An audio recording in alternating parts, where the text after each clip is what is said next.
तो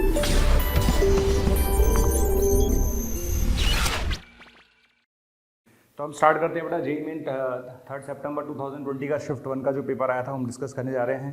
अच्छा, डिस्कस करने से पहले हमेशा की तरह मैं अपने आप को इंट्रोड्यूस कर दूं। My self A sir, A square sir, और मुझे 17 ईयर्स का एक्सपीरियंस है टीचिंग के अंदर।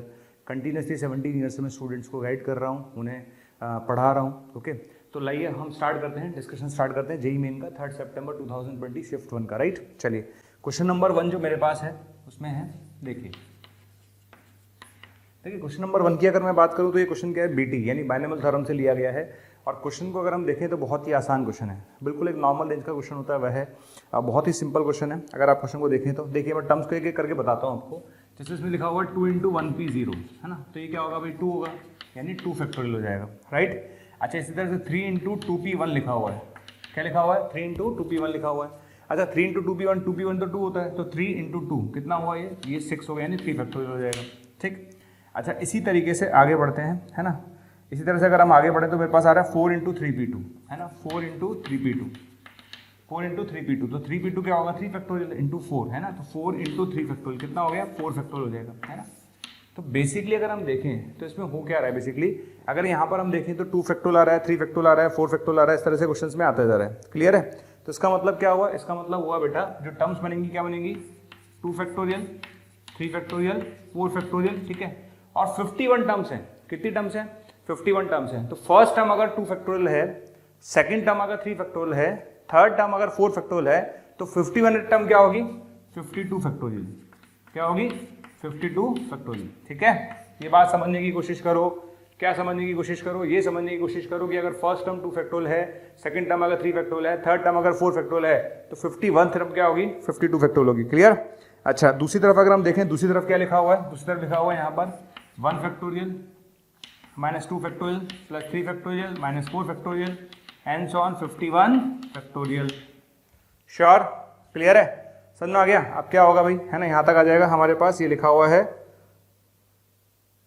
ठीक है, ये मेरे पास लिखा हुआ है, राइट, ठीक है, तो ये आ जाएगा। अच्छा अब देखते हैं कैंसिल क्या होगा, है ना, इसमें कैंसिल क्या होगा वो भी हम देख लेते हैं। राइट, इसमें गड़बड़ हमने की है, यहाँ माइनस है, ठीक है, यहाँ प्लस है, फिर माइनस है, तो यहाँ माइनस होगा, यहाँ प्लस होगा। राइट, अब देखिए इसको सॉल्व कर लेते हैं। देखिए कॉमन सेंस की बात करते हैं। कॉमन सेंस की अगर मैं बात करूँ तो बहुत सिंपल सी बात है। देखिए क्या हो रहा है, यहाँ से अगर आप देखेंगे तो 2 फैक्टोरियल से 2 फैक्टोरियल जा रहा है, करेक्ट है। अच्छा 3 फैक्टोरियल से 3 फैक्टोरियल जा रहा है, करेक्ट है, ठीक है, समझ में आ गया। अच्छा होगा क्या, 4 फैक्टोरियल से 4 फैक्टोरियल जा रहा होगा, डेफिनेटली जा रहा होगा, श्योर जा रहा होगा, ठीक है, जा रहा होगा, ठीक है, आगे समझ में। तो टर्म्स कैंसिल आउट होती जा रही हैं, है ना, होगी कैंसिल आउट, तो एक एक करके सारी टर्म्स कैंसिल आउट हो जाएंगी। और चूंकि ये -51 फैक्टोरियल है और ये +51 फैक्टोरियल है, तो ये भी इस तरह से कैंसिल हो जाएगा। तो केवल 2 टर्म्स बचेंगी, बाकी सब कैंसिल हो जाएंगी। वो 2 टर्म्स कौन कौन सी हैं, वो 2 टर्म्स बेटा, एक तो 52 फैक्टोरियल है और एक 1 फैक्टोरियल है। तो आपका आंसर कितना आएगा, इस क्वेश्चन का जो आंसर आएगा वो आएगा 52 फैक्टोरियल +1 फैक्टोरियल। ठीक है, 52 फैक्टोरियल +1 फैक्टोरियल। क्लियर? तो इस क्वेश्चन का आंसर देंगे हम बी, है ना, according to me the option is B, B is the correct answer. Okay, चलिए हम चलते हैं क्वेश्चन नंबर 2 पर। किस पर? क्वेश्चन नंबर 2 पर चलते हैं। ठीक, देखिए क्वेश्चन नंबर 2 को क्या करना है, पढ़ते जाइए, जैसे जैसे वो कहता है वैसे वैसे करते जाइए। ठीक है, let P be a point on the parabola y² = 12x। ठीक है, ये एक पॉइंट है, y² = 12x पर। राइट, देखिए जब भी हम पैराबोला की बात करते हैं तो पैराबोला पर हम पॉइंट लेते हैं 80² 280। क्या लेते हैं, 80² 280। तो a तो 3 है ना, a तो 3 है, तो 80² का मतलब हो गया 2t² और 280 यानी 60 हो गया, 3t² 60। समझ में आ गया? तो 80² होता है और 280 होता है, 280 का मतलब 60 हो गया। राइट, अब देखिए पढ़ते जाते हैं इस क्वेश्चन में आगे क्या कहता है, N be the foot of the perpendicular drawn from P on the axis of the parabola. ठीक, यहाँ से आपने परपेंडिकुलर ड्रॉ किया एक्सिस पर और ये पॉइंट क्या है एन, ठीक है, और चूंकि पॉइंट एक्स एक्सिस पर है तो ये पॉइंट क्या होगा 3t² 0, 3t² 0। ठीक है, a line is drawn through the mid point M, इसका मिड पॉइंट लिख लीजिए एम, इसका एम क्या है, इसका मिड पॉइंट, इसका मिड पॉइंट कितना आ जाएगा बेटा 3t², 3t आ गया। मिड पॉइंट निकालना कोई बड़ी बात नहीं है, दोनों का आप आराम से मिड पॉइंट निकाल सकते हैं, ये आ जाएगा। उसने ये बोला है a line is drawn through the mid point M of P N. Clear, यहाँ से एक लाइन ड्रॉ की जाती है जो एक्सिस के पैरेलल है, एक लाइन ड्रॉ की जाती है जो एक्सिस के पैरेलल है, एक लाइन ड्रॉ की जाती है जो एक्सिस के पैरेलल है। ठीक है, और उसने ये भी बोला है ठीक है, उसने ये बोला है कि parallel to axis which meet the parabola at Q, ये पॉइंट अपने पास क्यू है, राइट। चलिए, तो सबसे पहले एक बात बताओ, कितने बच्चे क्यू पॉइंट निकाल लेंगे? मेरे ख्याल से तो हर बच्चा क्यू पॉइंट निकाल लेगा। क्यू पॉइंट निकालना कोई बिग डील नहीं है। कैसे? अरे भाई सीधी सी बात है, ये जो लाइन है ये एक्सिस के पैरेलल है। अगर ये लाइन एक्सिस के पैरेलल है, इसका मतलब वाई इस पर कांस्टेंट रहेगा। अरे कोई भी लाइन अगर एक्स एक्सिस के पैरेलल है, इसका मतलब वाई कांस्टेंट रहेगा। तो इस पूरी लाइन पर वाई क्या रहेगा? कांस्टेंट रहेगा। यानी इस पॉइंट के अगर मैं कोऑर्डिनेट लिखूं तो इस पॉइंट पे एक बात तो तय है भाई, क्यू को एच और वाई तो सेम ही रहेगा। अरे वाई तो सेम ही रहेगा भाई, वाई थोड़ा ना बदलने वाला है, वाई तो 3t ही रहने वाला है। तो पॉइंट क्या लेंगे? क्यू एच कॉमा 3t, पक्का। और ये एच कॉमा 3t किस पर लाई करेगा? पैराबोला पर। Lie on parabola, lie on parabola, ठीक है ना, दिस लाई ऑन पैराबोला। तो ये चीज़ पैराबोला पर लाई करेगी, तो पैराबोला पर लाई कराएगी। कितना आएगा? 9t square equals to 12h। तो यहाँ से h की जो वैल्यू आएगी वो आएगी 9t square 3t square by 4। यानी क्यू पॉइंट मेरे पास आ चुका है and the Q point is 3t square by 4 comma 3t। This is what this is about the point Q, this is what this is about the point Q, right. तो ये point Q मेरे पास आ चुका है ना। आप question को आगे पढ़ते हैं, देखिए क्वेश्चन में क्या कह रहा है ना। क्वेश्चन ये कहता है if the Y intercept of the N Q, Y intercept of the N Q, ठीक है। अब एन क्यू का वाई इंटरसेप्ट समझ लीजिए आप। एन क्यू क्या है भाई, है ना, एन पता है, क्यू पता है, ये लाइन ऐसे चली गई, समझ गए, ये एन क्यू लाइन ऐसे चली गई, ठीक है ना। तो ये जो इंटरसेप्ट आप देख रहे हैं ये वाई एक्सिस पर इंटरसेप्ट है, ये हमें चाहिए, क्लियर। तो हम सबसे पहले क्या करते हैं, हम एन क्यू की इक्वेशन लिख लेते हैं। किसकी इक्वेशन लिखते हैं? इक्वेशन ऑफ एन क्यू लिखते हैं। तो राइट, देखिए 2 पॉइंट से ज़्यादा जाने वाली लाइन की इक्वेशन हम लिख सकते हैं। इक्वेशन ऑफ एन क्यू कैसे लिखेंगे भाई? Y minus 0 X minus 3t square, ठीक है ना, Y minus 0 X minus 3t square, है ना। और क्या लिखेंगे? y2 minus y1 3t minus 0 upon x2 minus x1, x2 minus x1। समझ आ गया? तो ये आपके पास आ जाना चाहिए। आ गया? यहाँ तक आने के बाद, है ना, यहाँ तक आने के बाद क्या करना है देख लेते हैं अपन। यहाँ तक आ गया, हमारे पास लाइन की इक्वेशन आ गई है, तो टी उड़ा दो यहाँ से, 3 टी उड़ गया। कितना बचेगा मेरे पास? तो y इक्वल्स टू, है ना, y इक्वल्स टू कितना बचेगा? t/4 और 3 भी उड़ गया। t/4 माइनस टी कितना होता है भाई? माइनस 3t, तो माइनस 4/3t आएगा। और साथ में क्या आएगा? x माइनस 3t स्क्वायर है। श्योर? आगे ये किसकी इक्वेशन है भाई? एन क्यू की इक्वेशन है। किसकी इक्वेशन है? एन क्यू की। अब क्या हुआ, ये लाइन जाके इधर मिली, है ना। तो आपको तो वाई इंटरसेप्ट चाहिए। अच्छा, वाई इंटरसेप्ट क्या होता है? वाई इंटरसेप्ट के लिए हम x0 करते हैं। क्या करते हैं? x0 करते हैं, ठीक। तो 4y इंटरसेप्ट, है ना, 4y इंटरसेप्ट क्या 0 करना है बेटा? x0 कर दीजिए, x0 कर दीजिए। कर दिया आपने x0। जैसे ही आप x0 करेंगे तो y की वैल्यू कितनी आएगी? 3t कैंसिल हो जाएगा, है ना। तो ये आ जाएगा 4, x0 करेंगे तो 12 यानी 4t आ जाएगा। कितना आ जाएगा? 4t आ जाएगा आपके पास, ठीक है ना, 4t आ जाएगा मेरे पास, ये आ जाएगा। श्योर? ठीक। तो यहाँ तक हम अपने पास आ गए हैं,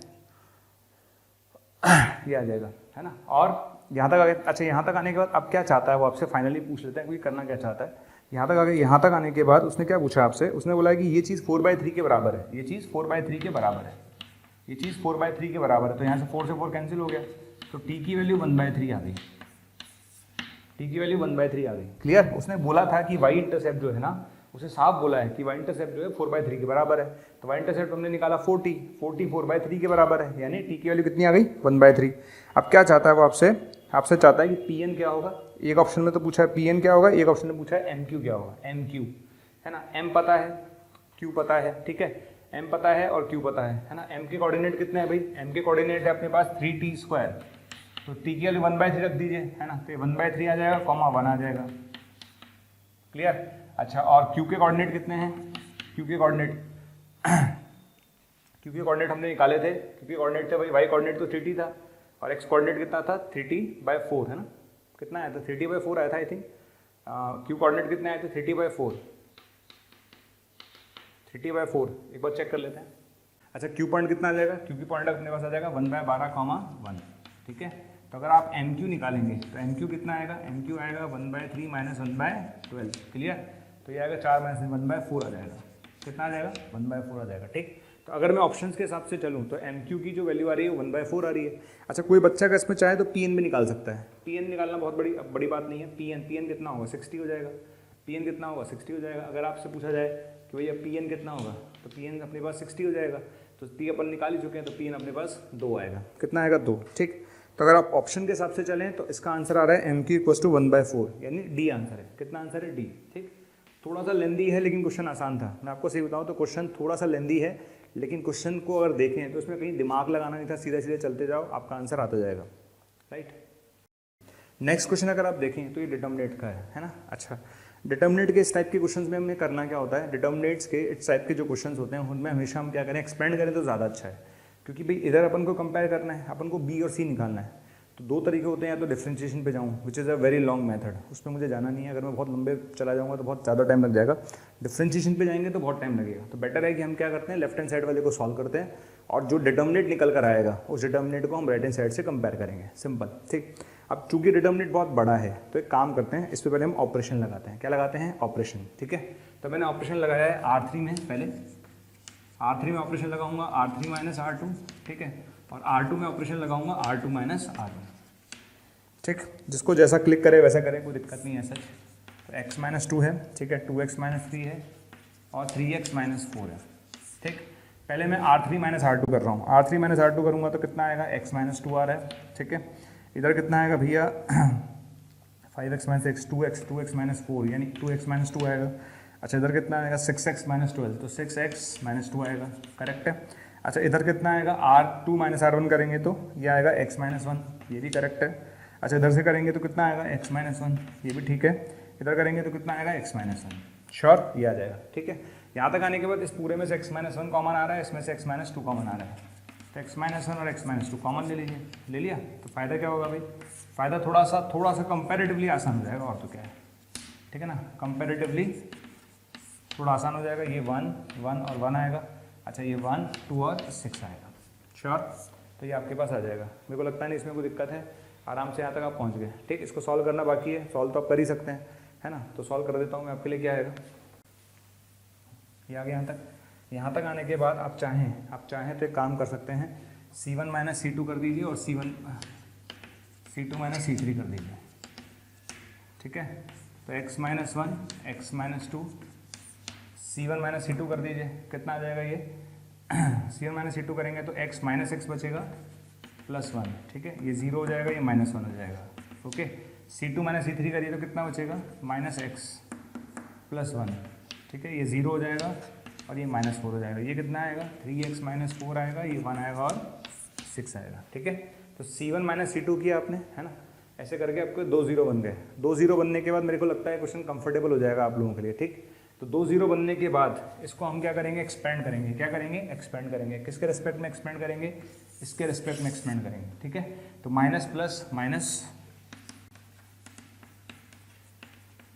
और क्या आएगा भैया? इसको छोड़ा, है ना, इसको छोड़ दीजिए, इसको छोड़ दीजिए। क्या आएगा? This into this, this into this, तो कितना आएगा? Minus 4 1 minus x. ठीक, और ये आएगा प्लस 1 1 माइनस एक्स आ जाएगा। ठीक है, तो इसको सॉल्व करने पर क्या आएगा देख लेते हैं भाई। X square minus 3x plus 2 तो है ही हमारे पास, है ना। अच्छा, ये आएगा 4x माइनस एक्स 3x आएगा, और माइनस 4 प्लस 1 माइनस 3 आएगा। ठीक, मैं आपको सही बताऊं तो स्टार्टिंग मैंने बता दी थी, उसके बाद आप खुद सॉल्व कर सकते थे, है ना। तो कोई बात नहीं, पर भी चलिए आ गया। अब मल्टीप्लाई करिए इसको। क्या करिए? मल्टीप्लाई। तो कितना आएगा भाई? माइनस का 3x क्यूब आएगा, प्लस का 9x स्क्वायर आएगा, माइनस का 6x आएगा, प्लस 3x स्क्वायर आएगा। ठीक है, और माइनस का 9x आएगा, और माइनस माइनस प्लस 6 आएगा। आ गया। तो फाइनली इसको कंपेयर कर लेते हैं। तो आपकी जो इक्वेशन थी लेफ्ट हैंड साइड में, उससे जब मैं इसको कंपेयर करता हूँ तो भाई राइट हैंड साइड में क्या दे रखा उसने दे रखा था ax cube plus bx square plus cx plus d दे रखा था। कंपेयर करो। ठीक है, तो कंपेयर अगर आप करेंगे इससे तो a बताइए, a कितना आ रहा है? माइनस 3। ठीक है, अच्छा b कितना आ रहा है? b आएगा 12, b 12 आ रहा है। ठीक है ना। अच्छा c कितना आ रहा है? c आ रहा है माइनस 15। तो आप बताइए b प्लस सी कितना आएगा? तो b प्लस सी आएगा बेटा माइनस 3। कितना आएगा? b प्लस सी आएगा माइनस 3। ठीक है, तो इस क्वेश्चन का आंसर आएगा c। तो इस क्वेश्चन को मैं ये बोलूँगा कि लेंदी है, नो डाउट। ये भी लेंदी था और पिछले वाला भी थोड़ा लेंदी है as compare to JEE main के हिसाब से बात करें तो लेंदी है थोड़ा सा। ओके, क्वेश्चन नंबर 4 पर चलते हैं। ये आसान क्वेश्चन था। The foot of the perpendicular drawn from the point on the line joining the points, ठीक है। सिंपल सा क्वेश्चन है कि 2 पॉइंट से आने वाली लाइन है, ठीक। 2 पॉइंट से आने वाली लाइन कौन कौन सी, तो 2 पॉइंट कौन कौन से, 1 -2 और 3। दूसरा पॉइंट कितना है, 1 1 0। समझ में आ गया, क्लियर। अच्छा 2 पॉइंट से लाइन की इक्वेशन क्या होगी भाई, x - 1, ये 0 आ जाएगा, ठीक है, इधर आ जाइए। अच्छा और ये वाला पॉइंट कितना आ जाएगा, y + 2 अपॉन y + 2 अपॉन 3 आ जाएगा, ठीक है। और z - 3 अपॉन -3 आ जाएगा, इस पर लैम्डा। समझ में आ गया। इसको वेक्टर फॉर्म में भी लिख सकते थे, कोई मेजर इशू नहीं है। आप 2 पॉइंट देने वाले लाइन की इक्वेशन आप वेक्टर फॉर्म में भी लिख सकते हैं, ऐसा कोई मेजर इशू नहीं था, ठीक है। तो 2 पॉइंट देने वाले लाइन की इक्वेशन क्या होगी, x - 1 अपॉन दिस - दिस 0, फिर y + 2 अपॉन दिस - दिस यानी 3, फिर z - 3 upon this - 3 equals to lambda, ठीक है। तो जो पॉइंट आएगा ना इस लाइन पर, वो क्या आ गया, इस लाइन पर जो पॉइंट आएगा वो आएगा 1, और ये आएगा 3 लैम्डा -2, और ये आएगा -3 लैम्डा + 3, यानी ये सिचुएशन है मेरे पास। समझ में आ गया, ये सिचुएशन है। सिचुएशन क्या है, सिचुएशन है the foot of the perpendicular. यहाँ से आपको निकालना था 4, 2, 3 से, ये पॉइंट आपको पता है, ये लाइन पे जनरल पॉइंट है, ये कितना है 1, 3 लैम्डा -2 और -3 लैम्डा + 3, ओके। जो लोग भी 3D पढ़ते हैं उन्हें पता होगा कि लाइन की इक्वेशन जो आपको दे रखी है, ये लाइन किस वेक्टर के पैरेलल है। तो ये लाइन पैरेलल है 0, 3 और -3 के। ये लाइन किसके पैरेलल है, this line is parallel to 0, 3 and -3। समझ में आ गया, ये लाइन किसके पैरेलल है, 0, 3 एंड -3, पक्का। तो चूंकि आपने परपेंडिकुलर डाला है, तो ये परपेंडिकुलर डाला है, तो PM जो होगा वो इसके क्या होगा, परपेंडिकुलर होगा। क्यों, क्योंकि ये जो वेक्टर आप देख रहे हैं तो लाइन के पैरेलल है, और PM जो है वो लाइन के परपेंडिकुलर है, तो PM का इसके साथ डॉट क्या होगा, 0 हो जाएगा। तो पहले हम PM लिख लेते हैं, PM कैसे लिखेंगे, PM मतलब m - p कर दीजिए, तो -3 आएगा। अच्छा 3 लैम्डा -4 आएगा, और कितना आएगा, -3 लैम्डा आएगा, ठीक। तो चूंकि PM जो है वो B वेक्टर कौन सा है, इसको बोल रहा हूँ मैं, B वेक्टर इसके परपेंडिकुलर है, तो इनका डॉट प्रोडक्ट क्या होगा, 0 हो जाएगा। तो PM डॉट B = 0, ठीक है ना, PM डॉट B = 0, पक्का। इसको डॉट प्रोडक्ट 0 कर दीजिए, तो PM का इस B के साथ डॉट प्रोडक्ट 0 कर दीजिए, कर रहा हूँ मैं, कितना आएगा, तो ये आएगा -3 × 0 प्लस 3 लैम्डा -4 × 3, ठीक है, और -3 लैम्डा × -3 = 0। आ गया, आना तो चाहिए, आ गया। तो यहाँ से हम लैम्डा निकाल लेते हैं, कितना आएगा लैम्डा, ये आ जाएगा 9 लैम्डा माइनस का 12, और ये आएगा प्लस का 9 लैम्डा = 0, ठीक है। तो लैम्डा की वैल्यू कितनी आ गई, 12/18 यानी 2/3। 12/18 का मतलब 2/3, करेक्ट है। बस लैम्डा आ गया तो पॉइंट m आ जाएगा, खत्म। बस तुम मुझे लैम्डा दो, मैं तुम्हें m दूंगा। यानी फुट ऑफ परपेंडिकुलर निकालने के लिए मुझे लैम्डा चाहिए था, तो लैम्डा आ चुका है, तो फुट ऑफ परपेंडिकुलर आ जाएगा। तो आपको चाहिए क्या, m ही तो चाहिए, तो m निकाल लेंगे, कितना आएगा m, तो 1, ठीक है।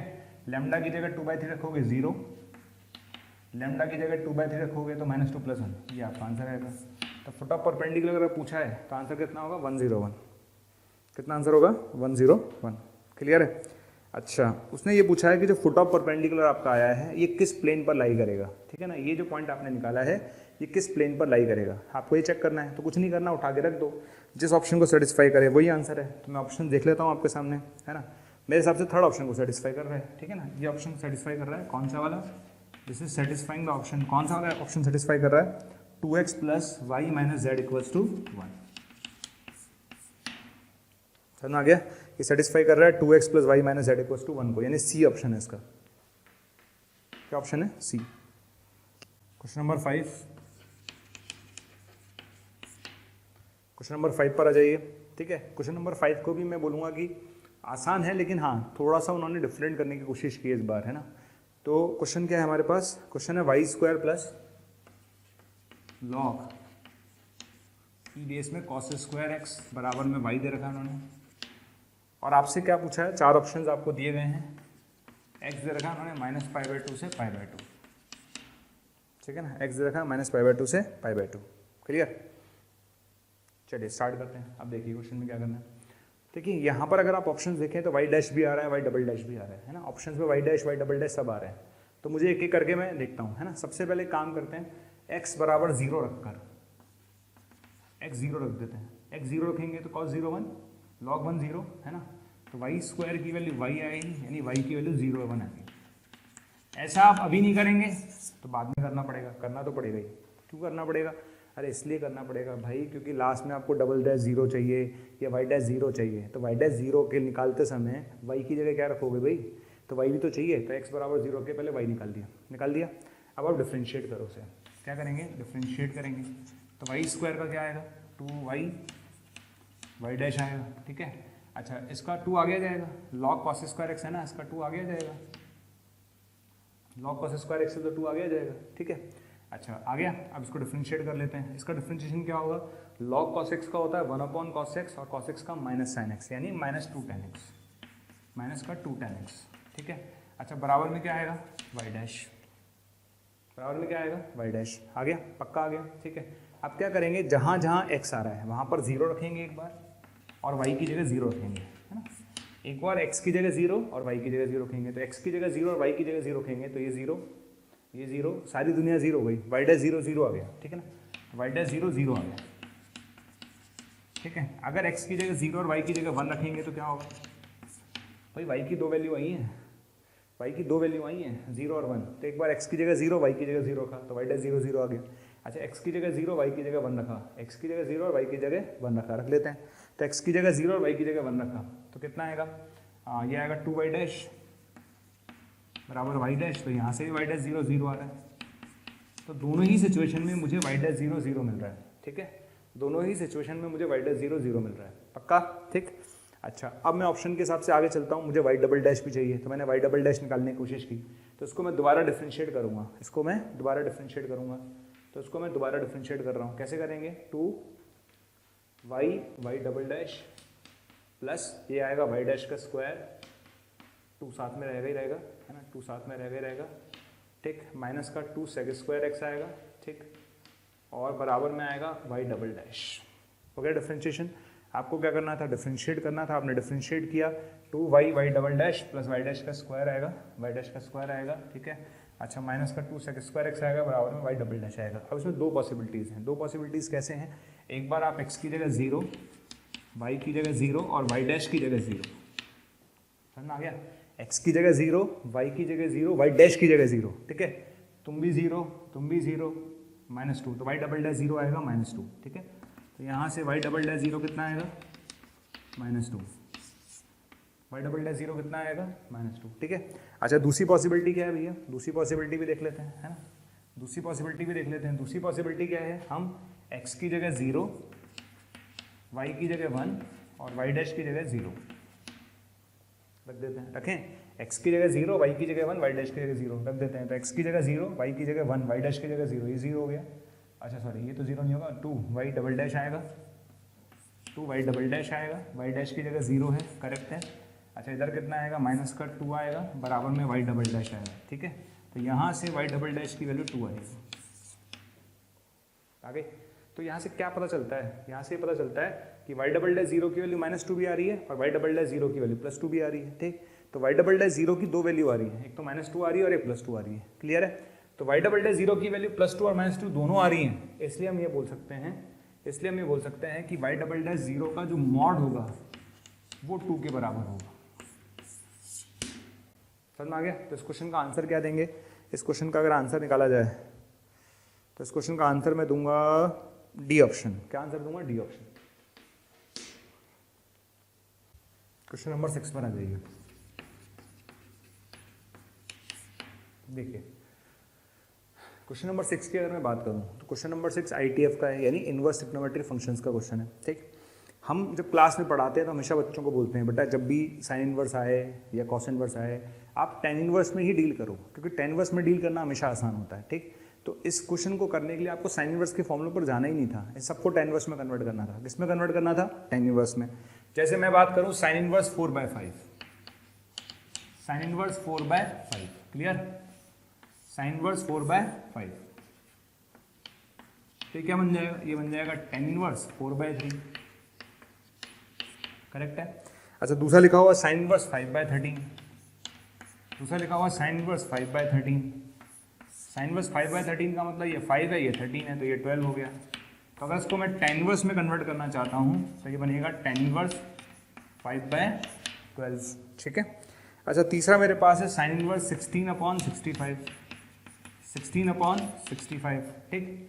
अगर मैं इसको ट्राइंगल से बनाऊं तो ये 16 है, ये 65 है, तो ये 63 आ जाएगा, तो ये बनेगा tan इनवर्स 16/63, राइट, ओके। तो ये एक पोर्शन ऐसा था जिसमें बच्चे को टाइम लग सकता है, क्योंकि 63 निकालना इतना आसान नहीं होता। अभी तो बातें करना आसान है कि भाई हम फटाफट कर लेते हैं, लेकिन हाँ इसमें थोड़ा सा टाइम बच्चे को लग सकता था, ठीक। तो अब मेरा क्वेश्चन क्या बन गया, ये सब तो मैंने निकाल दिया आपके सामने।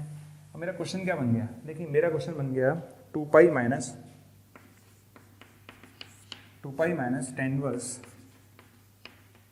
4/3 प्लस tan इनवर्स 5/12 इनवर्स 16/63। ये मेरा क्वेश्चन बन चुका है, समझ में आ गया, श्योर है ये आ जाएगा। यहाँ तक आने के बाद क्या करेंगे, कुछ नहीं, आप यहाँ पे फॉर्मूला लगा लीजिए, tan inverse x plus tan inverse y। tan inverse x plus tan inverse y का फॉर्मूला, अगर x y का प्रोडक्ट 1 से कम है, अगर इन दोनों का प्रोडक्ट 1 से कम है तो आप डायरेक्ट फॉर्मूला लगा दीजिए। तो इन दोनों का प्रोडक्ट क्योंकि 1 से कम है तो डायरेक्ट फॉर्मूला लगा दीजिए। तो फॉर्मूला क्या लगाएंगे बेटा, तो 2 पाई माइनस tan इनवर्स, ये कितना आएगा 4/3 प्लस 5/12, 1 माइनस 4/3 इंटू 5/12, ठीक है, प्लस tan इनवर्स 16/63,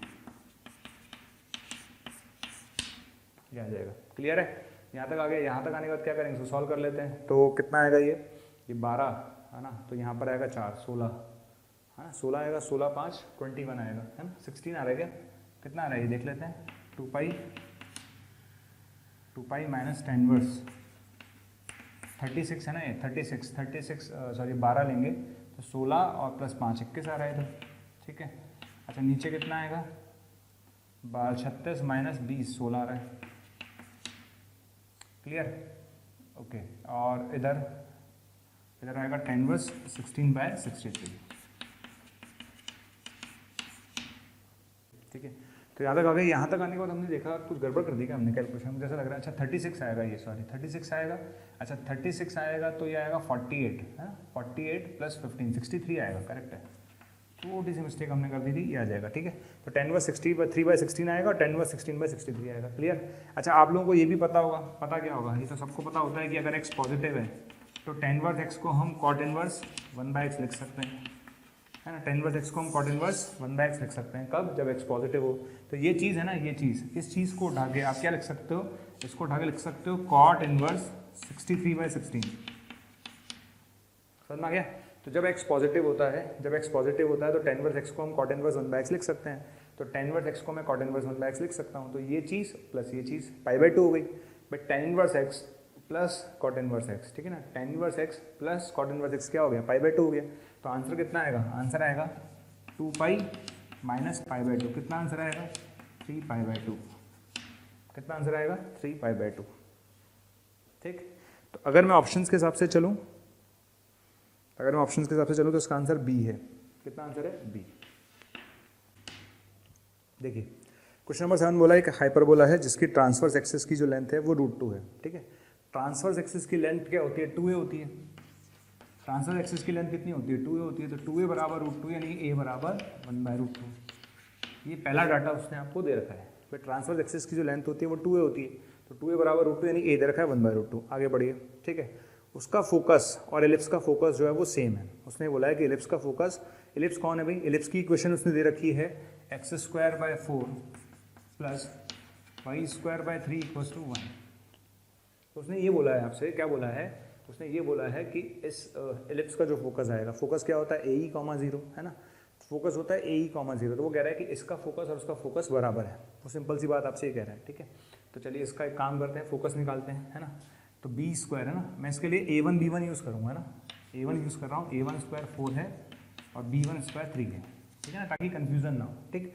तो b² फॉर्मूला पता ही है सबको, b² = a² 1 - e², श्योर है, आ गया ना। तो यहाँ से मेरे पास कितना आएगा, ये आएगा 3/4 है ना, 3/4 1 - 3/4 है ना। तो e1² = आएगा 1 - 3/4 यानी 1/2 आ जाएगा। आ गया E1 1/2, श्योर है। तो E1 की वैल्यू 1/2 आ गई है, ठीक। और अगर E1 की वैल्यू 1/2 आ गई तो फोकस क्या आ गया, है ना, फोकस आपके पास आ गया,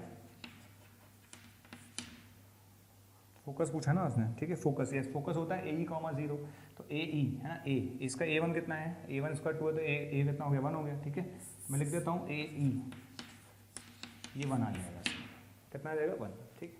तो इसका फोकस 1,0 होगा प्लस माइनस, तो उसका फोकस भी 1,0 होगा, यानी अगर मैं उसके लिए बात करूँ तो उसके लिए क्या होगा, AE2 1 होगा, क्या होगा, AE2 1 होगा, ठीक है ना, समझ में आ गया, इसको मैं A2 बोल देता हूँ ताकि लफड़ा ही खत्म, है ना, लफड़ा ही खत्म, ठीक है, समझ में आ गया। तो इसके लिए अपने पास E2 है ना, उसने बोला कि A1 E1 अगर 1 है, प्लस माइनस आएगा उधर, ठीक है, तो यहाँ पर भी अपन यूज़ करेंगे, ठीक है, तो यहाँ से बोल देता हूँ A2 E2 है ना, A2 E2 1 हो जाएगा, A2 E2 1 हो जाएगा, तो E2 कितना आएगा, E2 √2 आ जाएगा। पहले मेरी बात को समझने की कोशिश करो, कोई कन्फ्यूजन मुझे नहीं चाहिए। उसने बोला ट्रांसवर्स एक्सिस की लेंथ √2 है, करेक्ट है, ट्रांसवर्स एक्सिस की लेंथ 2a होती है, तो हमने 2a2 बोला, तो A2 आ गया 1/√2। फिर उसने एलिप्स बोला, हमने एलिप्स माना, ठीक है, एलिप्स निकाला, इसकी एसेंट्रिसिटी निकालना कोई बड़ी बात नहीं है, इसकी एसेंट्रिसिटी निकालोगे तो 1/2 आ जाएगी। तो फोकस क्या आएगा, इसका फोकस आएगा A1 E1 यानी 1 आ गया। जो इसका फोकस है वही हाइपरबोला का फोकस है, अगर इसका फोकस 1 है तो हाइपरबोला का फोकस भी 1 होगा, ठीक है, तो A2 E2 1 आ जाएगा। A2 हमारे पास पहले से था तो E2 आ गया, यानी E2 की वैल्यू √2 आ गई। क्लियर? तो चलिए अब बताइए क्या निकालना है अपन को, फोकस, अच्छा हाइपरबोला की इक्वेशन निकालनी है, क्या निकालनी है, हाइपरबोला की इक्वेशन निकालनी है, राइट। चलिए तो एक बात बताओ, मुझे A2 पता है, मुझे A2 पता है, तो हम B2 निकाल सकते हैं, ठीक है, निकाल सकते हैं ना। तो B2 स्क्वायर इक्वल्स टू क्या होता है, A2 स्क्वायर E2 स्क्वायर -1, पक्का। तो B2 स्क्वायर कितना आएगा, ये तो 2, ये तो आ गया 1/2 और ये आ गया 2 - 1 यानी 1/2 आ गया। तो यानी हाइपरबोला के केस में अगर मैं बात करूं तो हाइपरबोला के केस में B2 स्क्वायर 1/2 है और A2 स्क्वायर भी 1/2 है, पक्का। तो हाइपरबोला के केस में अगर हम बात करें तो A2 स्क्वायर भी 1/2 है और B2 स्क्वायर भी 1/2 है। तो हाइपरबोला की इक्वेशन क्या होती है, x square upon a square minus Y square upon B square. Hyperbola की इक्वेशन क्या होती है, x square upon a square minus Y square upon B square equals to 1/2। ये आपका आंसर आएगा, ये हाइपरबोला की इक्वेशन आएगी। क्लियर है? कोई भी बच्चा आराम से A2 की जगह 1/2 यहाँ रख देना, 1/2 का स्क्वायर, तो 1/2 का स्क्वायर हो जाएगा, है ना, ठीक है, 1/2 2 पर जाएगा, 2 पर जाएगा, अपॉन में जाके इधर आ जाएगा। ये हाइपरबोला की इक्वेशन आएगी। क्लियर? अब उसने पूछा क्या है, ये हाइपरबोला किस पॉइंट से पास नहीं होता, तो एक एक करके ऑप्शन चेक कर लेते हैं। पहला ऑप्शन चेक करो, पहला ऑप्शन है √3/2 1/√2, पहला ऑप्शन है √3/2 1/√3, इसको रख के देखो तो ये आएगा 3/2 माइनस 1/2 यानी 1 आ रहा है, 1 बराबर 1/2 नहीं होता मैथ्स में। तो पहला ही आंसर सही है, किस्मत अच्छी है आपकी, पहले पे काम हो गया आपका, है ना, पहले पे काम हो गया, तो पहला ही आंसर इसका सही है, करेक्ट। तो फर्स्ट आंसर सही है, इसका आंसर है ए। चलिए स्टार्ट करते हैं नेक्स्ट क्वेश्चन। देखिए क्वेश्चन नंबर 8 पर आ जाएगी, है ना। क्वेश्चन नंबर 8 मुझे लगता है इन्होंने कुछ पता नहीं क्या करने की सोची इन्होंने, किस तरह की चीज़ें उन्होंने दी हैं। मतलब क्वेश्चन नंबर 8 जो है बिल्कुल हमारे लिए नया है ना। और एक्चुअली एक इनइक्वालिटी होती है, पोपो बेसिस इनइक्वालिटी, है ना, ये होती है सिग्मा स्क्वायर, है ना, स्टैंडर्ड डेविएशन आपको बताइए, less than equals to 1/4 m - m का स्क्वायर, ये फॉर्मूला होता है। मेरे को लगता है थोड़ा सा नया उन्होंने पूछा है, एक्सपेरिमेंट ज़्यादा कर दिया इस बार, ठीक। यहाँ पर m क्या कहलाता है, upper bound of any random variable, ठीक है, m कहलाता है उसकी अपर वैल्यू रैंडम वेरिएबल की, और स्मॉल m कहलाता है उसकी लोअर वैल्यू, है ना, सबसे लोअर वैल्यू, ठीक। तो अगर आप इस क्वेश्चन में देखेंगे तो क्वेश्चन में लिखा हुआ है 0 less than x1 less than x2 and so on x10 तक लिखा हुआ है, x15 तक लिखा हुआ है, और उसकी जो अपर वैल्यू है, इंपॉर्टेंट है इस क्वेश्चन में अपर वैल्यू कितनी है, ठीक है। तो अगर आप अपर वैल्यू देखेंगे तो अपर वैल्यू कितनी है, अपर वैल्यू उसकी 10 है, कितनी है 10, ठीक है। तो अपर वैल्यू कितनी है 10 और लोअर वैल्यू कितनी है 0। तो ये कितना आ जाएगा, sigma square less than equals to कितना आएगा 25 आ जाएगा। तो यहाँ से इसकी वैल्यू जो आएगी वो -5 से 5 के बीच में आ जाएगी। समझ में आ गया? क्लियर? तो बेसिकली ये इनइक्वालिटी होती है ना। इनइक्वालिटी जो है वो बेसिकली क्या है, ये एक इनइक्वालिटी है जो आपको याद रखनी पड़ेगी, इसमें कोई किसी की हेल्प नहीं कर सकता। ये अपर वैल्यू कहलाती है अपर बाउंड, है ना, और ये लोअर कहलाती है लोअर बाउंड, ठीक है, समझ में आ गया। तो यहाँ पे आ जाएगा और लेस देन इक्वल टू 25, है ना, ठीक। तो ये -5 से लेकर 5 के बीच में आ जाएगा। क्लियर? अच्छा, -5 से लेकर 5 के बीच में अगर आता है तो -5 से उसने पूछा कौन सी वैल्यू नहीं हो सकती, कौन सी वैल्यू नहीं हो सकती। तो इसकी वैल्यू -5 से 5 के बीच में है, तो इसकी वैल्यू कौन सी नहीं हो सकती, इसकी वैल्यू 6 नहीं हो सकती,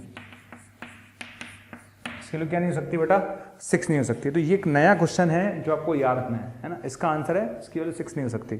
तो ऑप्शंस के हिसाब से देख लीजिए इसका जो भी आंसर है, तो आप देख सकते हैं इसका आंसर है not equal to 6। Question number 9 पर आते हैं, ठीक है। देखिए क्वेश्चन नंबर 9 क्या कहता है, a die is thrown 2 times, एक डाई को हमने 2 बार फेंका है, and the sum of the scores appearing on the die is observe to be a multiple of 4। तो उसने बोला है कि हमने 2 डाइस को फेंका, तो 2 डाइस को फेंकने के बाद हमने ऑब्जर्व किया कि उनका जो सम आया वो 4 का मल्टीपल आया। अब 4 का मल्टीपल कैसे आ सकता है, पहले सोचते हैं, है ना। तो टोटल केसेस की बात करते हैं, टोटल केसेस कितने बनेंगे, ठीक है। सम 4 कैसे हो सकता है, 1,3 लें, 3,1 लें, 2,2 लें, है ना, 3,5 लें, 5,3 लें, 2,6 लें, 6,2 लें, 4,4 लें, है ना, और क्या ले सकते हैं, 6,6 लें। जो पॉसिबिलिटीज़ है, 2 डाइस को फेंकने पर 4 का मल्टीपल, 4 का मल्टीपल का मतलब 4 आ सकता है, 8 आ सकता है, 12 आ सकता है, 3 पॉसिबिलिटीज़ हैं। तो 4 आ सकता है 3 तरीके से, ठीक है, 8 आ सकता है 5 तरीके से, और 12 आ सकता है 1 तरीके से। तो टोटल केसेस तो बनेंगे 9, 1 2 3 4 5 6 7 8 9, ठीक है। अच्छा, what is favourable, what is favourable, question पढ़िए आगे। उसने बोला then the conditional probability that the score 4 as appear at least once. उसने बोला है तो इस बात की कंडीशनल प्रोबेबिलिटी क्या होगी कि स्कोर 4 कम से कम एक बार आया हो, एक डाइस पे तो आया हो। यानी हमें वो केस लेना है। फेवरेबल क्या है, फेवरेबल है कि एक डाइस पे तो 4 आएगा ही आएगा। फेवरेबल क्या है, एक डाइस पे 4 आएगा ही आएगा। तो बेटा इसका मतलब सीधा सीधा है क्या, अरे एक डाइस पे 4 आएगा ही आएगा। तो देखो एक डाइस पे 4 आने वाला केस कौन सा है, ये वाला केस है, बस एक ही फेवरेबल केस है। एक डाइस पर 4 आना मैंडेटरी है, ठीक है। तो what is favourable, the favourable is 4,4, यानी ओनली 1 केस, ठीक। टोटल केसेस कितने हैं, टोटल केसेस आपके पास है 9।